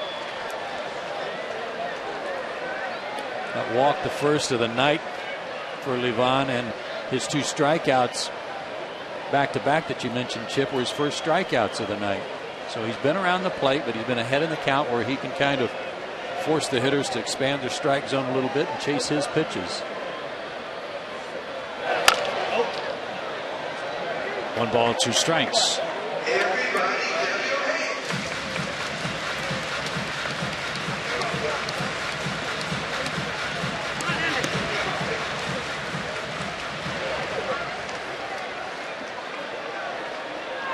Activity in the Mets bullpen. He's only thrown 64 pitches. And got out of that bases loaded jam in the 3rd by getting Chipper to line out. That was huge. Double play ball. Reyes 1 and a first 2. 3rd double play of the night hit into by the Braves offense. Livan Hernandez getting all kinds of support with the Mets defense behind him. Nothing happening in the Atlanta 6th.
Chip and Joe with you. 6 in the books. Mets by 2-0 score. O'Flaherty facing Delgado, and he launches one into straightaway center, but right at Jordan Schaefer.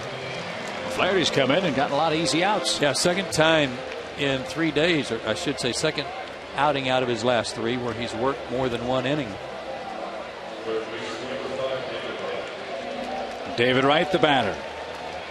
Feast or famine for him tonight. He has doubled, he has scored, he's driven home a run, and he has struck out twice. Braves got to figure out a way how to get things going here at home, Chip. Yeah. Got to win at home, and they've lost 8 of their last 10 coming into play tonight. 5-8 on the season. Well, you talked about it last night, and I think it's worth repeating the importance of this stretch for the Braves. I mean, they struggled against the Cardinals, and you can understand that. They had the best record in the league. You drop 2 out of 3 to a last place Houston club at home, which is never a good idea. No, that was disappointing. And now you're in the teeth of your Eastern Division schedule. And knowing the way the schedule is, if you don't play well within your division, you're not going to win your division. It's that simple. And if you're losing you lost last night, you're losing again tonight. Now you got to go on the road as Wright goes the other way. And that ball takes a funny carom, played beautifully by Francoeur, who throws behind and nearly took out David Wright. And Kochman a good job to even come close to that throw, and even better play by Ross. David Wright's looking at it right field like, what are you trying to do to me? But you know what? Good throw had him. Look, he's still looking out there, trying to get Jeff's attention. They played together in the World Baseball Classic, not this time, but 3 years ago. And a good carom held him to a single. Just a little off the mark, that's all. Got plenty of guys there to back it up.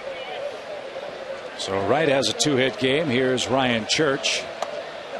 He's 0 for 3 and takes some chin music. 1 ball, no strikes. One thing you love about Francoeur and the other thing you love about David Wright is they both play this game with the adage in mind that you have to have a lot of little boy in you to play professional baseball. And I think they do have so much exuberance. You almost never see them with a frown on their face. As Jeff to his right, Church slams down the bat. 2 outs.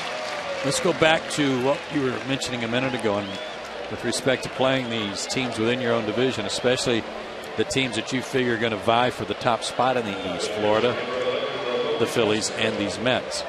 And it's not about sending a message, it's about just beating them. You pointed out, if you don't beat those teams in your own division, you're going to have a very hard time winning the division. And have games against those teams for 10 days in a row.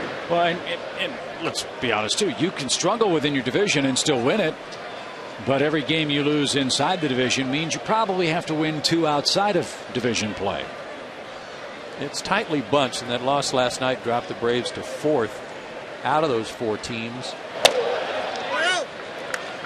But you got to figure out a way to start winning some of these close ones. And the Braves not on the board yet tonight. There's the offense struggling again tonight. And when you're struggling, it's little things that kill you. Infante wandered too far off the bag after Chipper hit a bullet.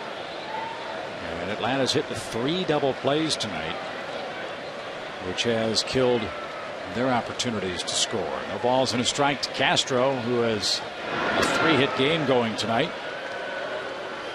I don't feel guys are going to get lined off. You know, on a hard hit ball like that Chipper hit, you're going to get caught and you're going to get double off. It just happens. But that inning. Runner goes, pitch high, throw higher, and they still got the tag down. Wright in disbelief is called out at second base.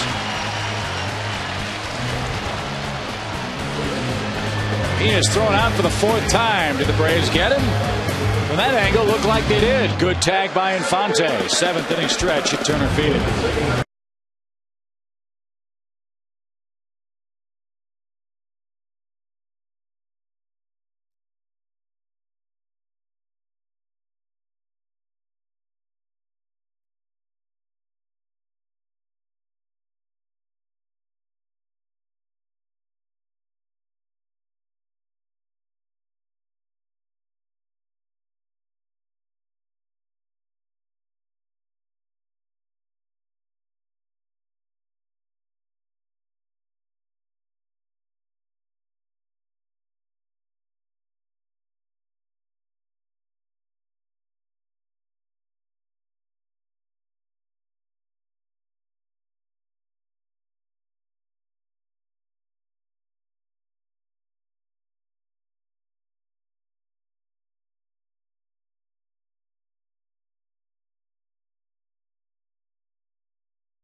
in this 7th inning. You never know when the ball is hit to this guy what's going to happen. Got a nice stab at that one. Had him all the way, huh? Yeah. Already 1 out in the inning, but if the Braves want to get through to this guy, they better do it now. Start running into the end of their bullpen. Chipper was able to connect last night off puts, but then you run into K-Rod, and those guys are already beginning to stir in their bullpen. I got a new pin tonight too. Yeah, I see that. Yeah, did that come from Rich Rieker? Yes, Rich Rieker, Major League Baseball umpiring supervisor here, was talking about Major League Baseball umpiring camps tonight. I got a pin for our umpire camps. Pretty cool stuff. Glenn's very jealous that he doesn't have one of those. Yeah. Showed you last night. We got the Joey Logano racing pin. Yeah. So if you would like to have your pin displayed on Joe's Home Depot apron, go ahead and send them in. We'll see if we can fill out the whole orange apron before the season ends. I'm going to leave my tools out. That might be good luck.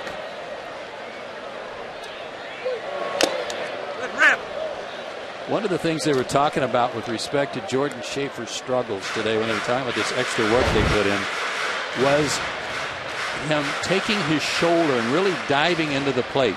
And when he does, his head kind of goes with him, and then in order to get the bat through on those inside pitches, he then has to kind of open up and pull the bat through. So they're trying to get him not to dive quite so much and to be able to use his hips to help get the bat through, and not so much his arms. Does that affect the wrist when you swing the bat the way you're describing him hopefully doing it? It can. I mean, it can. That's still a burden for him, that left wrist. But what he's doing, talking to the Braves personnel, was that his upper body was causing a lot of problems here. That the upper body was diving in, that front shoulder was diving in, and it was really locking him up where he couldn't get open quick enough to get his hands through to get the bat to the ball. Well, he has tremendous power. If Levon makes a mistake, he can turn this game around quicker than Joe can break out the tape measure. And ball 4. So 2 are on now with 1 out. Hernandez only his 2nd walk by my count in the game. Yep. And now David Ross bats. And here's Jerry Manuel, and I would imagine here's where the skipper wants an honest answer. And he's already made his decision, and he should be applauding Levon Hernandez. This place has been a house of horrors for him, and he has come in here and shut down Atlanta with a 2-0 lead. Getting a good hand from the Mets faithful that are here tonight too. Levon looked good. Mets are in the bullpen, and this call to the bullpen brought to you by 8.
Martin.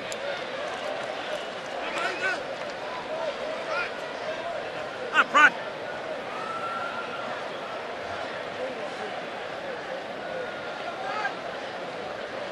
Going to take a key hit here to get things going, to get the Braves offense to break through. Come on, front. Ball comes out of Parnell's hand nice and easy, doesn't it? Can you at least move the tools around? Yeah, I'm going to do that. Something. There you go. 1 ball, 1 strike.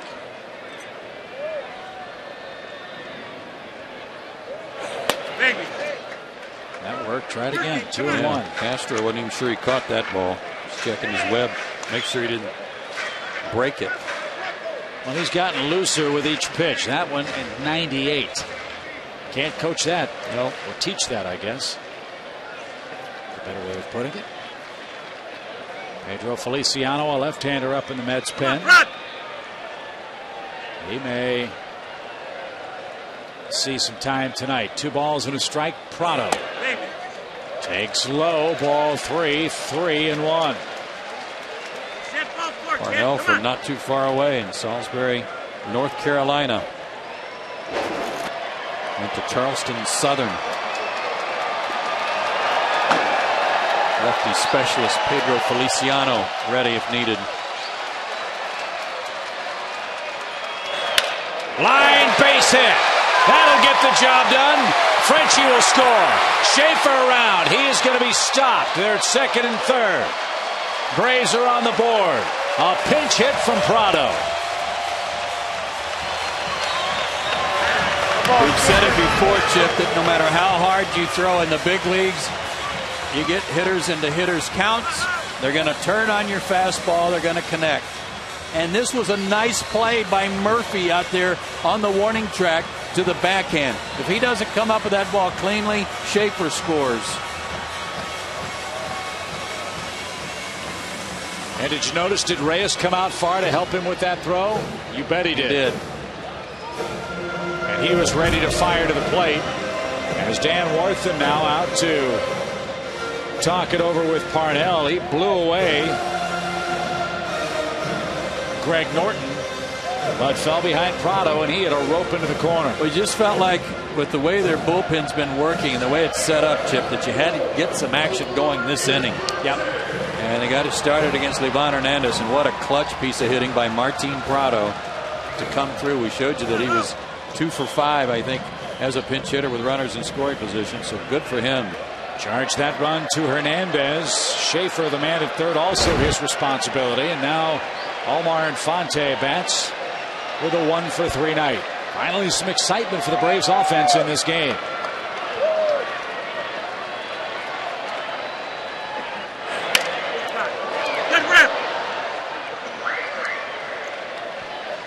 That's another 2-out run for Atlanta. That gives them 59 for the year. 13 have scored with nobody out. 31 have scored with 1 out. And an NL best 59 with 2 out. Omar Infante is very good at keeping his hands inside the baseball, going to right center and center field against these tough right-handers. It stayed high to even the count. Moved the tools around. It worked out well last time. I like them right where they are. You do? Thank you. That worked out just fine. I put the adjustable wrench right there where it needed to be so the guys could make an adjustment. And it threw a wrench into the Mets. Exactly. Good plans. Yes. A shutout tonight. 1 ball, 1 strike. Ground ball up the middle. Reyes has him roll up his hand, and he somehow maintained control. Wow. That was close. Parnell got it done. He surrendered a run, but the Mets hang on to the lead after 7.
Ended it tied at 10.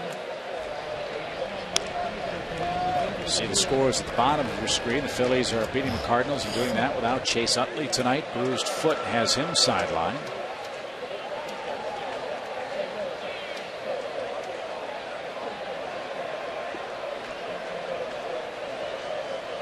Marlins are losing again too. They've got a weird streak going as well. It's 17 straight games they've gone without a win from a starter.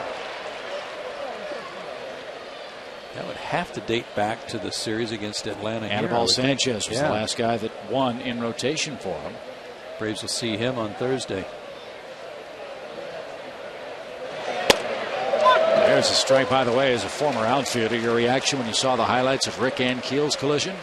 I saw it once and didn't want to see it again. Scared me to death. Happy to report he's okay. So are the Giants, who beat the Cubs 6-2. Tim Lincecum got the win. Right there over the outside corner. Castillo frozen. And all of a sudden, Joe, this Braves bullpen, which was so maligned the first week and a half of the season, is really starting to put it together. They're going to have their days. They're going to have some rough outings. You just hope that a couple of guys don't have rough outings on the same day. But yeah, I think getting some innings under their belt, especially for Moylan, Soriano, and Gonzalez, has made a world of difference. Atlanta crowd still letting Gary Sheffield hear it. They booed him last night, and he walked in the ninth inning as a pinch hitter. Sheffield now up for the second time in this series, and faces and takes a Soriano strike.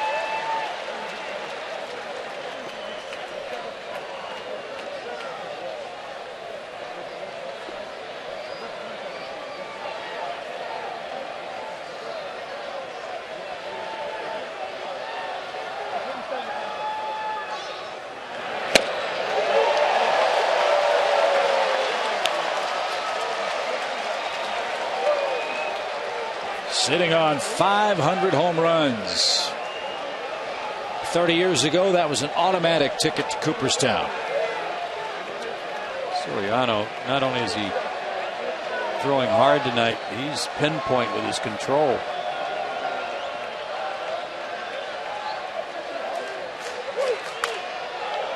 And Sheffield fights it off. A lot of eyes and eyebrows were raised when Sheffield signed with the Mets. They were trying to figure out how he was going to fit. Perception of Gary was tough guy in the clubhouse, doesn't get along with his teammates, etc., etc. There's been no evidence of that in New York. None. He's fit in reasonably well with them and hasn't complained about a lack of playing time. Knows his role. Wanted to get his 500th and got it. And that one hit off the end of the bat to center. And Soriano has a 1-2-3 top of the 8th inning. Braves are down a skinny run, but they've got to beat J.J. Putz and probably K-Rod here at home.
just don't think I would throw him a strike here. It's obvious what he's trying to do.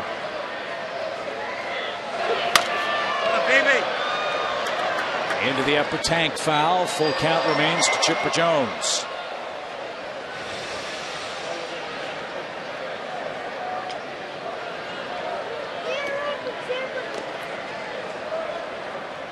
So many things to think about in a close game late. You want to manage along. Mets acquire Putz and K-Rod. Those are their two best late inning relievers. You've got Feliciano ready for Anderson if you need to, but Anderson hits lefties well. Well, and consider the success Chipper's had against this ball club his whole career. Not against this particular guy, other than last night, of course, the only time you ever faced him. But you got to be careful with certain hitters. And struck out. It just popped out of the glove of Castro. And everybody on that Mets dugout snapped their fingers like, dang, almost had him. That is a luck play. Either sticks or doesn't. Nothing Castro can do about that.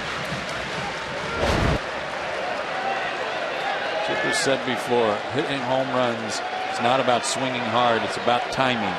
Last night's swing was an 0-2 pitch, and it was timed perfectly. He's really swinging hard this at bat.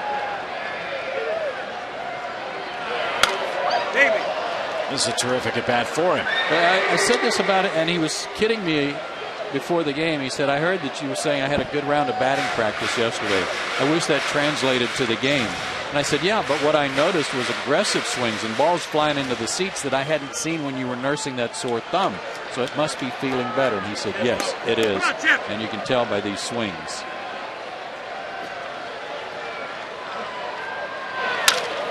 Ground ball to second. Oh, it's bobbled.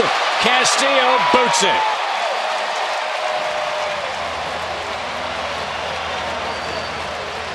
A routine ground ball right through the 5-hole. And the tying run is on in the 8th. Third error of the year on Castillo. Just a routine play.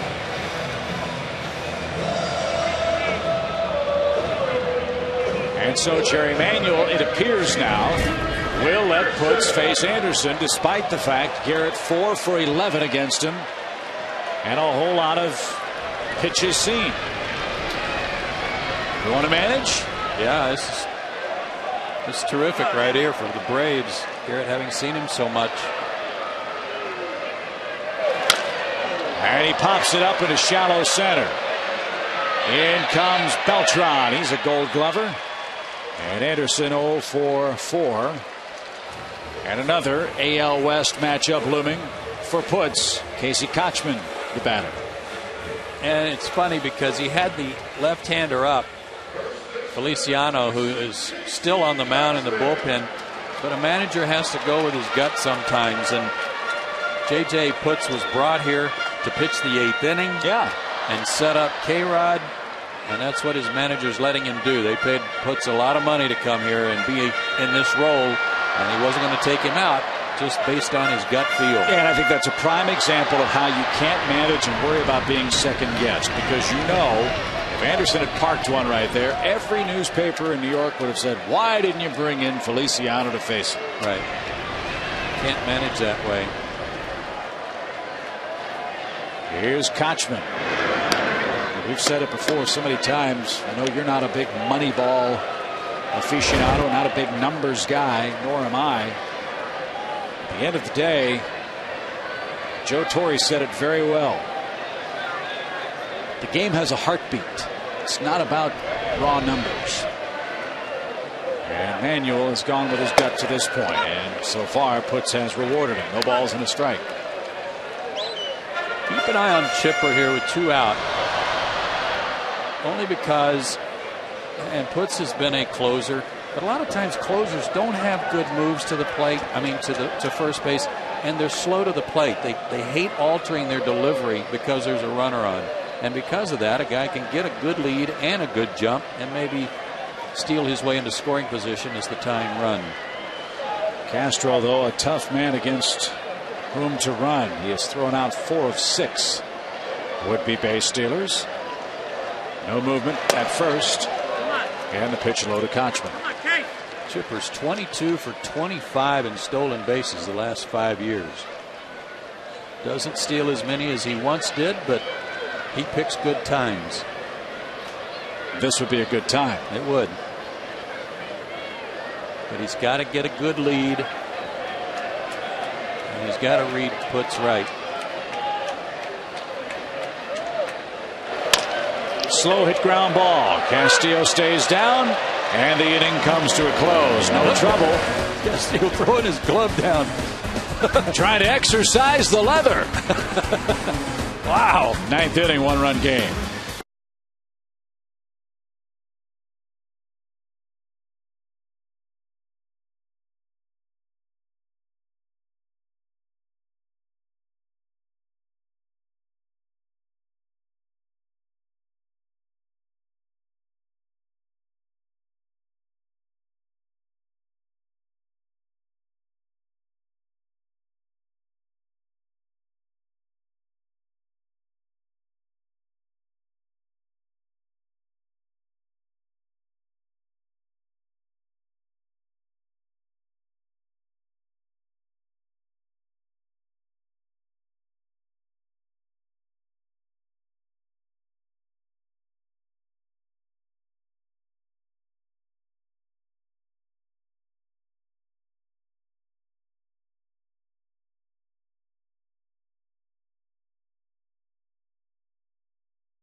Infield in. That makes it fun, doesn't it? Yikes. Delgado, a whole lot of angles with which to work. And he spanks the first pitch into left center field. Reyes scores. Murphy around. Schaefer's throw is off target. Mets score 2 more. Beltran stops at second. New York 4, Atlanta 1. Still nobody out. Breaking ball that he didn't flinch on. And that's a mark of a pretty good hitter. When in that situation, Delgado must have been looking for it, because he never even wavered on that breaking ball that was kind of thrown at his right shoulder. He stayed right on it. So the Braves infield will gather on the mound. You can see Chipper Jones shaking his head, telling Gonzalez, sorry, Mike. It was his bad throw that's opened up the floodgates for New York. And the Mets, who were 1-8 in this ballpark last year, are leading 4-1 and trying to win the first 2 games of their head-to-head matchups in 2009.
L. Jackson. Remember, everybody, the Braves play here. All right, JJ, thank you very much. Mets have added to their lead 4-1, thanks in large part to this error by Chipper. Now, let's keep an eye on him, because I'm wondering if he was fully committed to this play, coming across to get it. His feet weren't quite set in terms of lining his body up on that throw. We won't know until after the game talking to him, but I'm not sure that he was really sure that he was going to go to second base until a split second before he fired it that way. And the threat of speed certainly rushed the throw, it would appear. The speed that, of course, belonging to Jose Reyes. At the end of the day, wasn't the right play, wasn't a good play, and the Mets have cashed it in, leading 4-1 now. 2 Atlanta errors. And now Buddy Carlisle to face David Wright, who's got another 2-hit game tonight. Wright went 2 for 4 last night, 2 for 4 in this game too.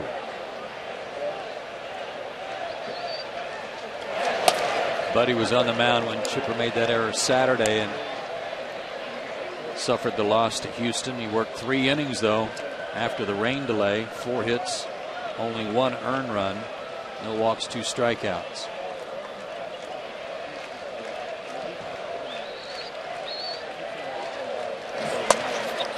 That one all the way to the backstop. Clint Salmons couldn't hang on. And Beltran moves up. Delgado moves up on yet another wild pitch.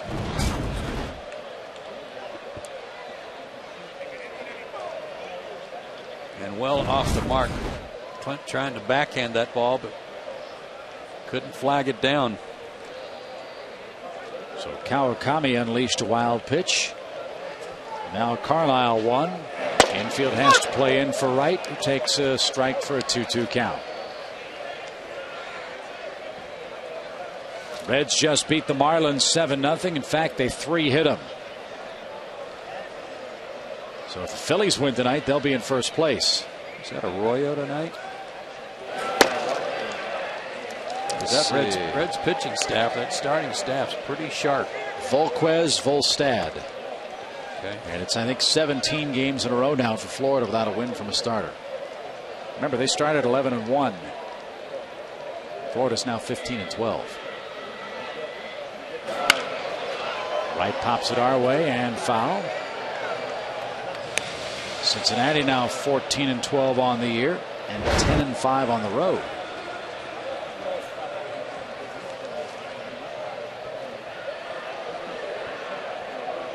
David Wright, as we saw last night, is a guy that really uppercuts the ball. Hard to get him to hit the ball on the ground, which is what you need to keep it on the infield.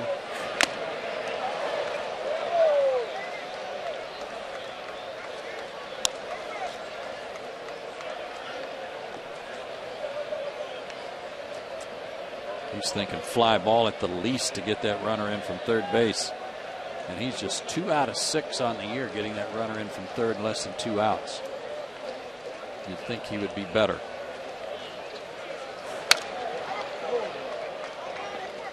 Count stays full at 3-2. Braves are in Miami tomorrow night. Derek Lowe and Graham Taylor hook up. Joe and John Shambi will have that for you on Sports South. Thursday, Jair Jurgens, Anibal Sanchez. That's a 12-15 game, I believe. 12-10. 12-10. Beg your pardon. Then it's off to Philly for the weekend. We'll have Friday night's game on Peachtree.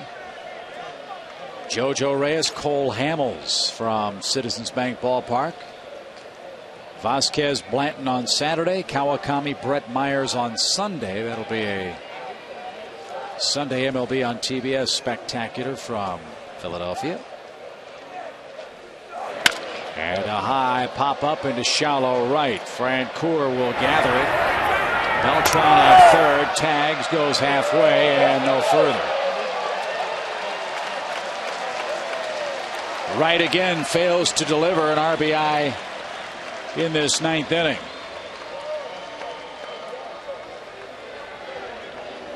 Jeff Francoeur's arm, of course, strong enough to throw out Beltran in that situation. Razor Shines knows that. The third base coach, and certainly Carlos Beltran knows. A little bit of an in-between hop, but blocked nicely by Clint Salmons. Runner wasn't coming anyway. And now Ryan Church, the batter. The Braves will intentionally pass him and take a chance with the catcher Castro with the bases loaded. Second intentional walk of the inning. First, of course, for Carlisle.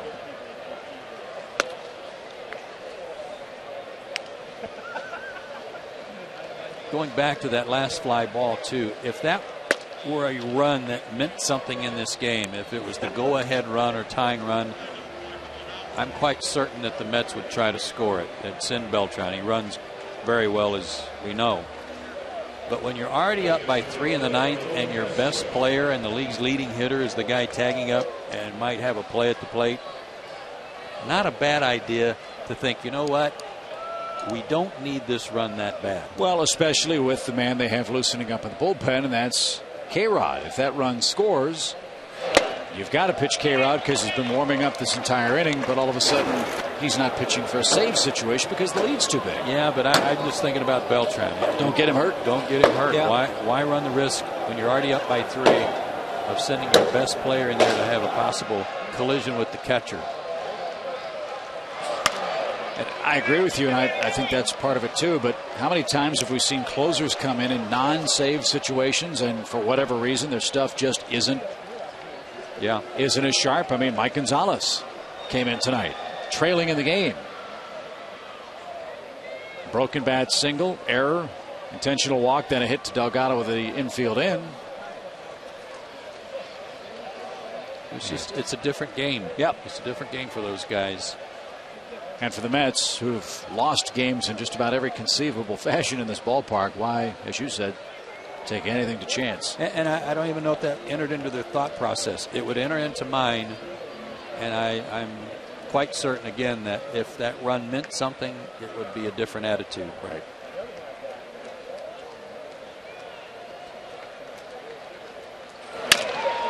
Ground ball could be 2. There's 1. Infante the turn. The strategy pays off.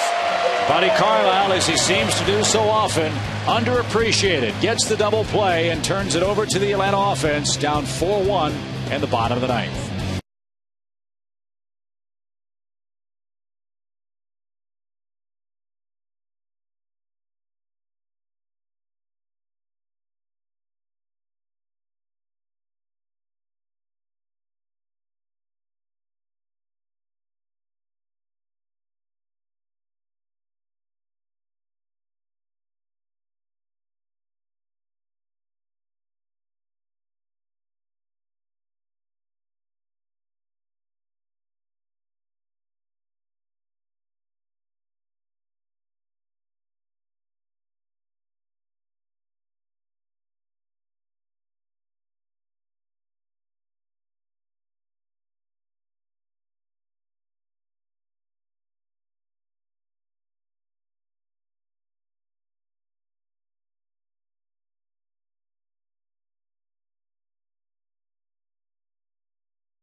Here we go, last of the 9th inning. Braves down 3. It's 4-1 New York. Jeremy Reed takes over for Danny Murphy in left field.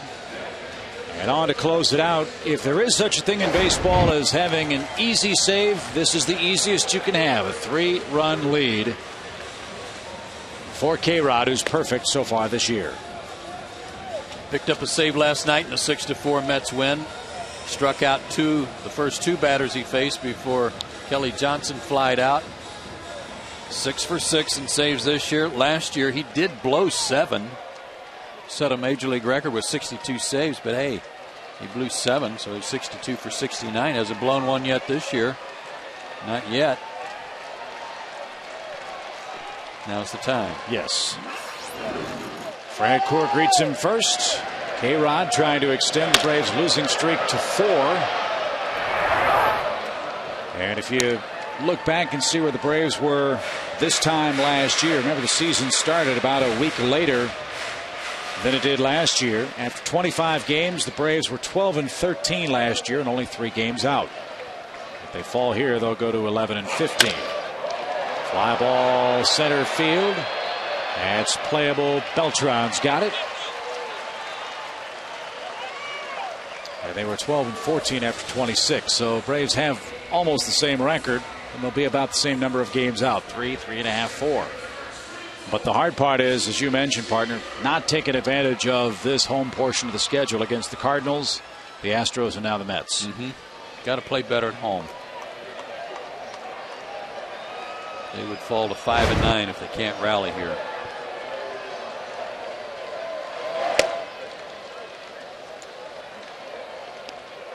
Jordan Schaefer 0 for 2 of the walk in tonight's game. Mets trying to get wins from Maine last night and leave on tonight. Remember, Braves thought they were catching a huge break because the Mets had a rainout on Sunday. The Mets have skipped Johan Santana in this series. Not only will the Braves not get him in this series, it looks like they won't get him when we go to New York next weekend. So be careful what you wish for, I guess. I guess. These guys were motivated. They'd been given an ultimatum.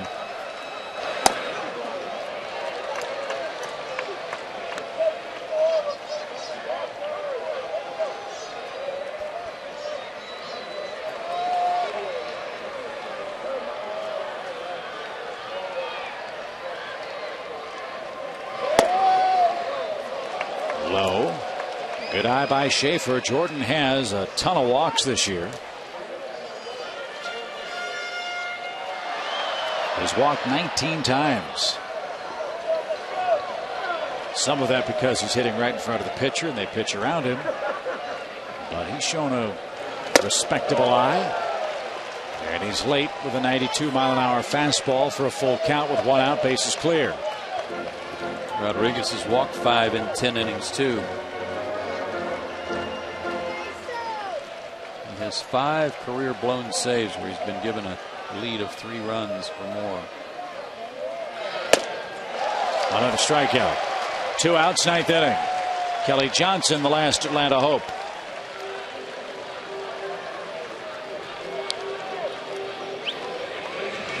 And Kelly Johnson, the last position player left on the Braves bench. Bobby's used everybody tonight. Again, only 1 Atlanta run. That got him for 8 hits. That's correct. K-Rod's not just a flamethrower. He's got a good changeup and slider too. There's the slider.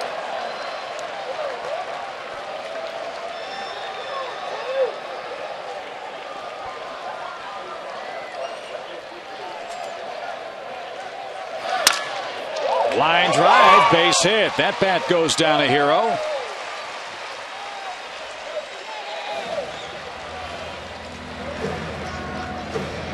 Kelly needed that. He's been scuffling. 0 for 4 with a walk last night. 2 for his last 11. So maybe the start of something good for Kelly and a streak going the other way. He's the streakiest hitter on the team. And sometimes a play like that's just what a guy needs to get him going. A little blooper, a bleeder, broken bat, something, anything to take a little bit of the heat off. And we'll see beginning tomorrow night. Clint Salmons hits. Good cut. The Braves need another base runner. And then someone to pop one. Come on, Sam.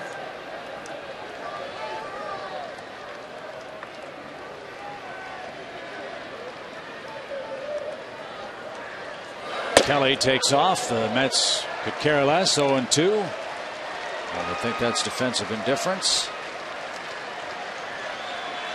Does take away a forced play at second. Makes it a little tougher if the ball's hit up the middle for New York. The Braves down to their last strike in the 9th.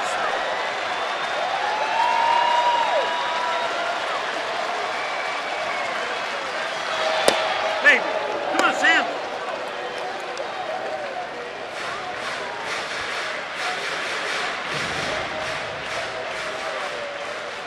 .93, 94 miles an hour so far tonight for Rodriguez.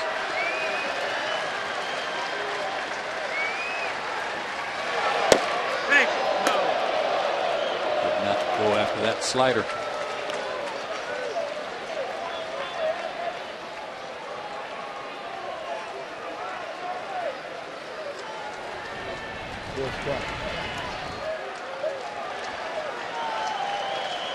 Two and 2. From 0-2 to 3-2. Good work by Clint. Took a couple of really good swings at his fastball, and then it was like Castro and Rodriguez decided they'd try to trick him, and they haven't been able to find the plate.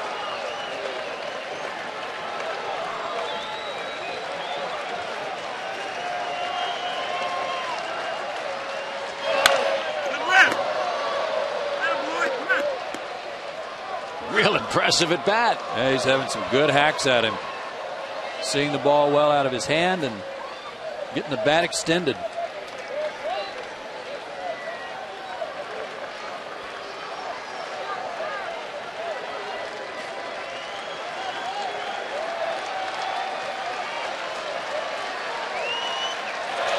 Swing and a drive. If it's fair, it's long gone.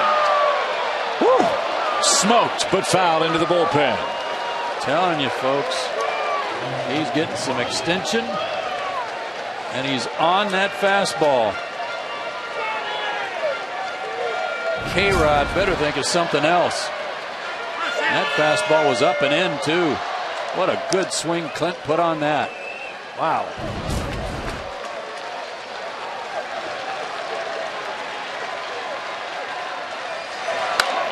And it continues here. Well, it's almost like Rodriguez is taking this as a personal challenge. You're getting around on my fastball, and you're hitting it hard, and you're getting a good swing.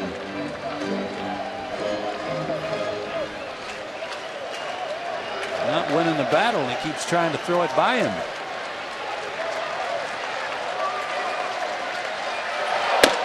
And how about that at bat? Braves bring the potential tying run to the plate. That was an outstanding at bat. That's one of the best at bats you'll see by anybody against this guy.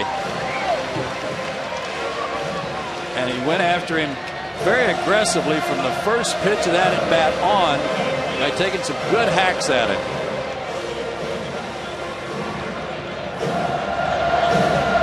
This may not mean a lot, but K-Rod's up to around 20 pitches, and they've been maximum effort pitches. Yeah. They may not be able to use him tomorrow against the Phillies, as he's pitched 2 nights in a row in this series, and you never know if that game means something. And he warmed up a lot before coming in tonight, threw a lot of pitches. So there is a residual effect to something as simple as that Salmon's at bat over the long year. Here's Omar. All of a sudden, K-Rod's a little flustered. All this with 2 outs. Kelly Johnson, a broken bat single. Salmon's a terrific base on balls. And Infante had a good at bat against Parnell, who was throwing 96 to 97. Away. Swing it, come on out. I hear Bobby saying, swing it. That's right, swing it. Well, here's your shot. If you ever wanted somebody to try to lift and separate, why not?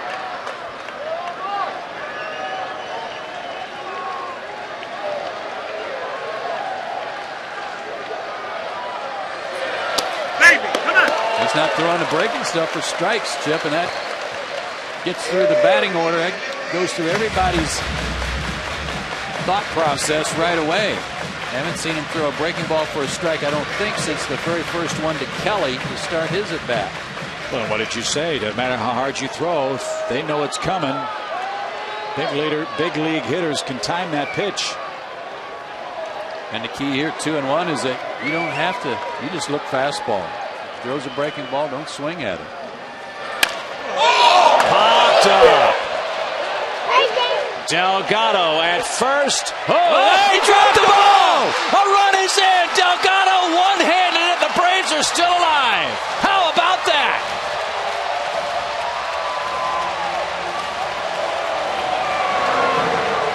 The Mets were yelling in exultation, and now Mets fans are screaming in agony as the Braves are still alive.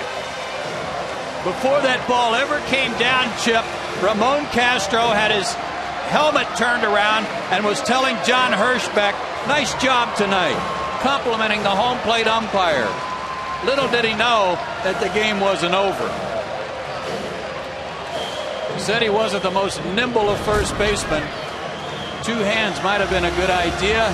Braves still alive. Come on, let's go. And Delgado knows it. Now, if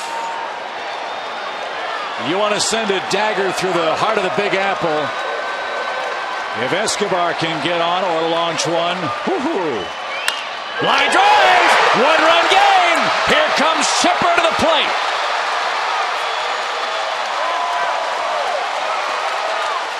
Right after Delgado dropped the pop fly, Rodriguez looked at him and slapped his own chest as if to say, I got it, I'll cover you. First pitch, Escobar lines one to center. All of this set up with that great at bat by Clint Salmons. And the next couple of guys, thanks to the error, come through. Great at bat there, great swing by Escobar. And now a very wise visit from Dan Warthen here. He's got to find a way to calm down K-Rod with Chipper Jones coming up for Atlanta. There are 2 outs. We've showed you the graphic a couple of times. The Braves, the National League's best run-scoring team with 2 outs this year. They've played it 2 in the 9th. You've got Chipper in the box. You've got K-Rod with a high pitch count. And if ever there is a time, here it is. Be careful on the first pitch. If you're K-Rod, you try to throw that little get-over slider. Chipper might rip it. Nowhere near, and K-Rod spins on the recoil. 1-0. He's just trying to throw hard, harder, and hardest. That wasn't anywhere near home plate.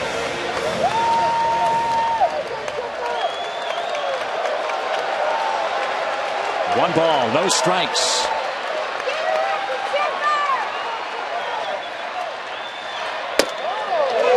Finally got a breaking ball over.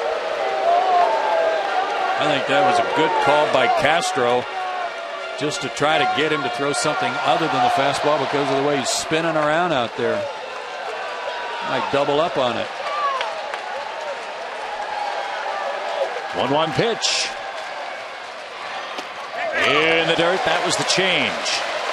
Again, it goes back to, though, Chip, that he hasn't gotten his off-speed stuff over. Yeah, got one over here to Chipper, but if you're looking for the fastball and sitting on the fastball, you don't even offer it that changeup or even the breaking pitch, at least in this count. Swing, fly ball, right center field. On the run, Church, he's there, and the Mets hang on. Chipper hit a bullet, and Carlos Delgado can take off the goat horns. K-Rod, a shaky 9th inning, saves it for New York, and they win it 4-3 and sweep the Braves in this 2-game series. Wow, what a finish.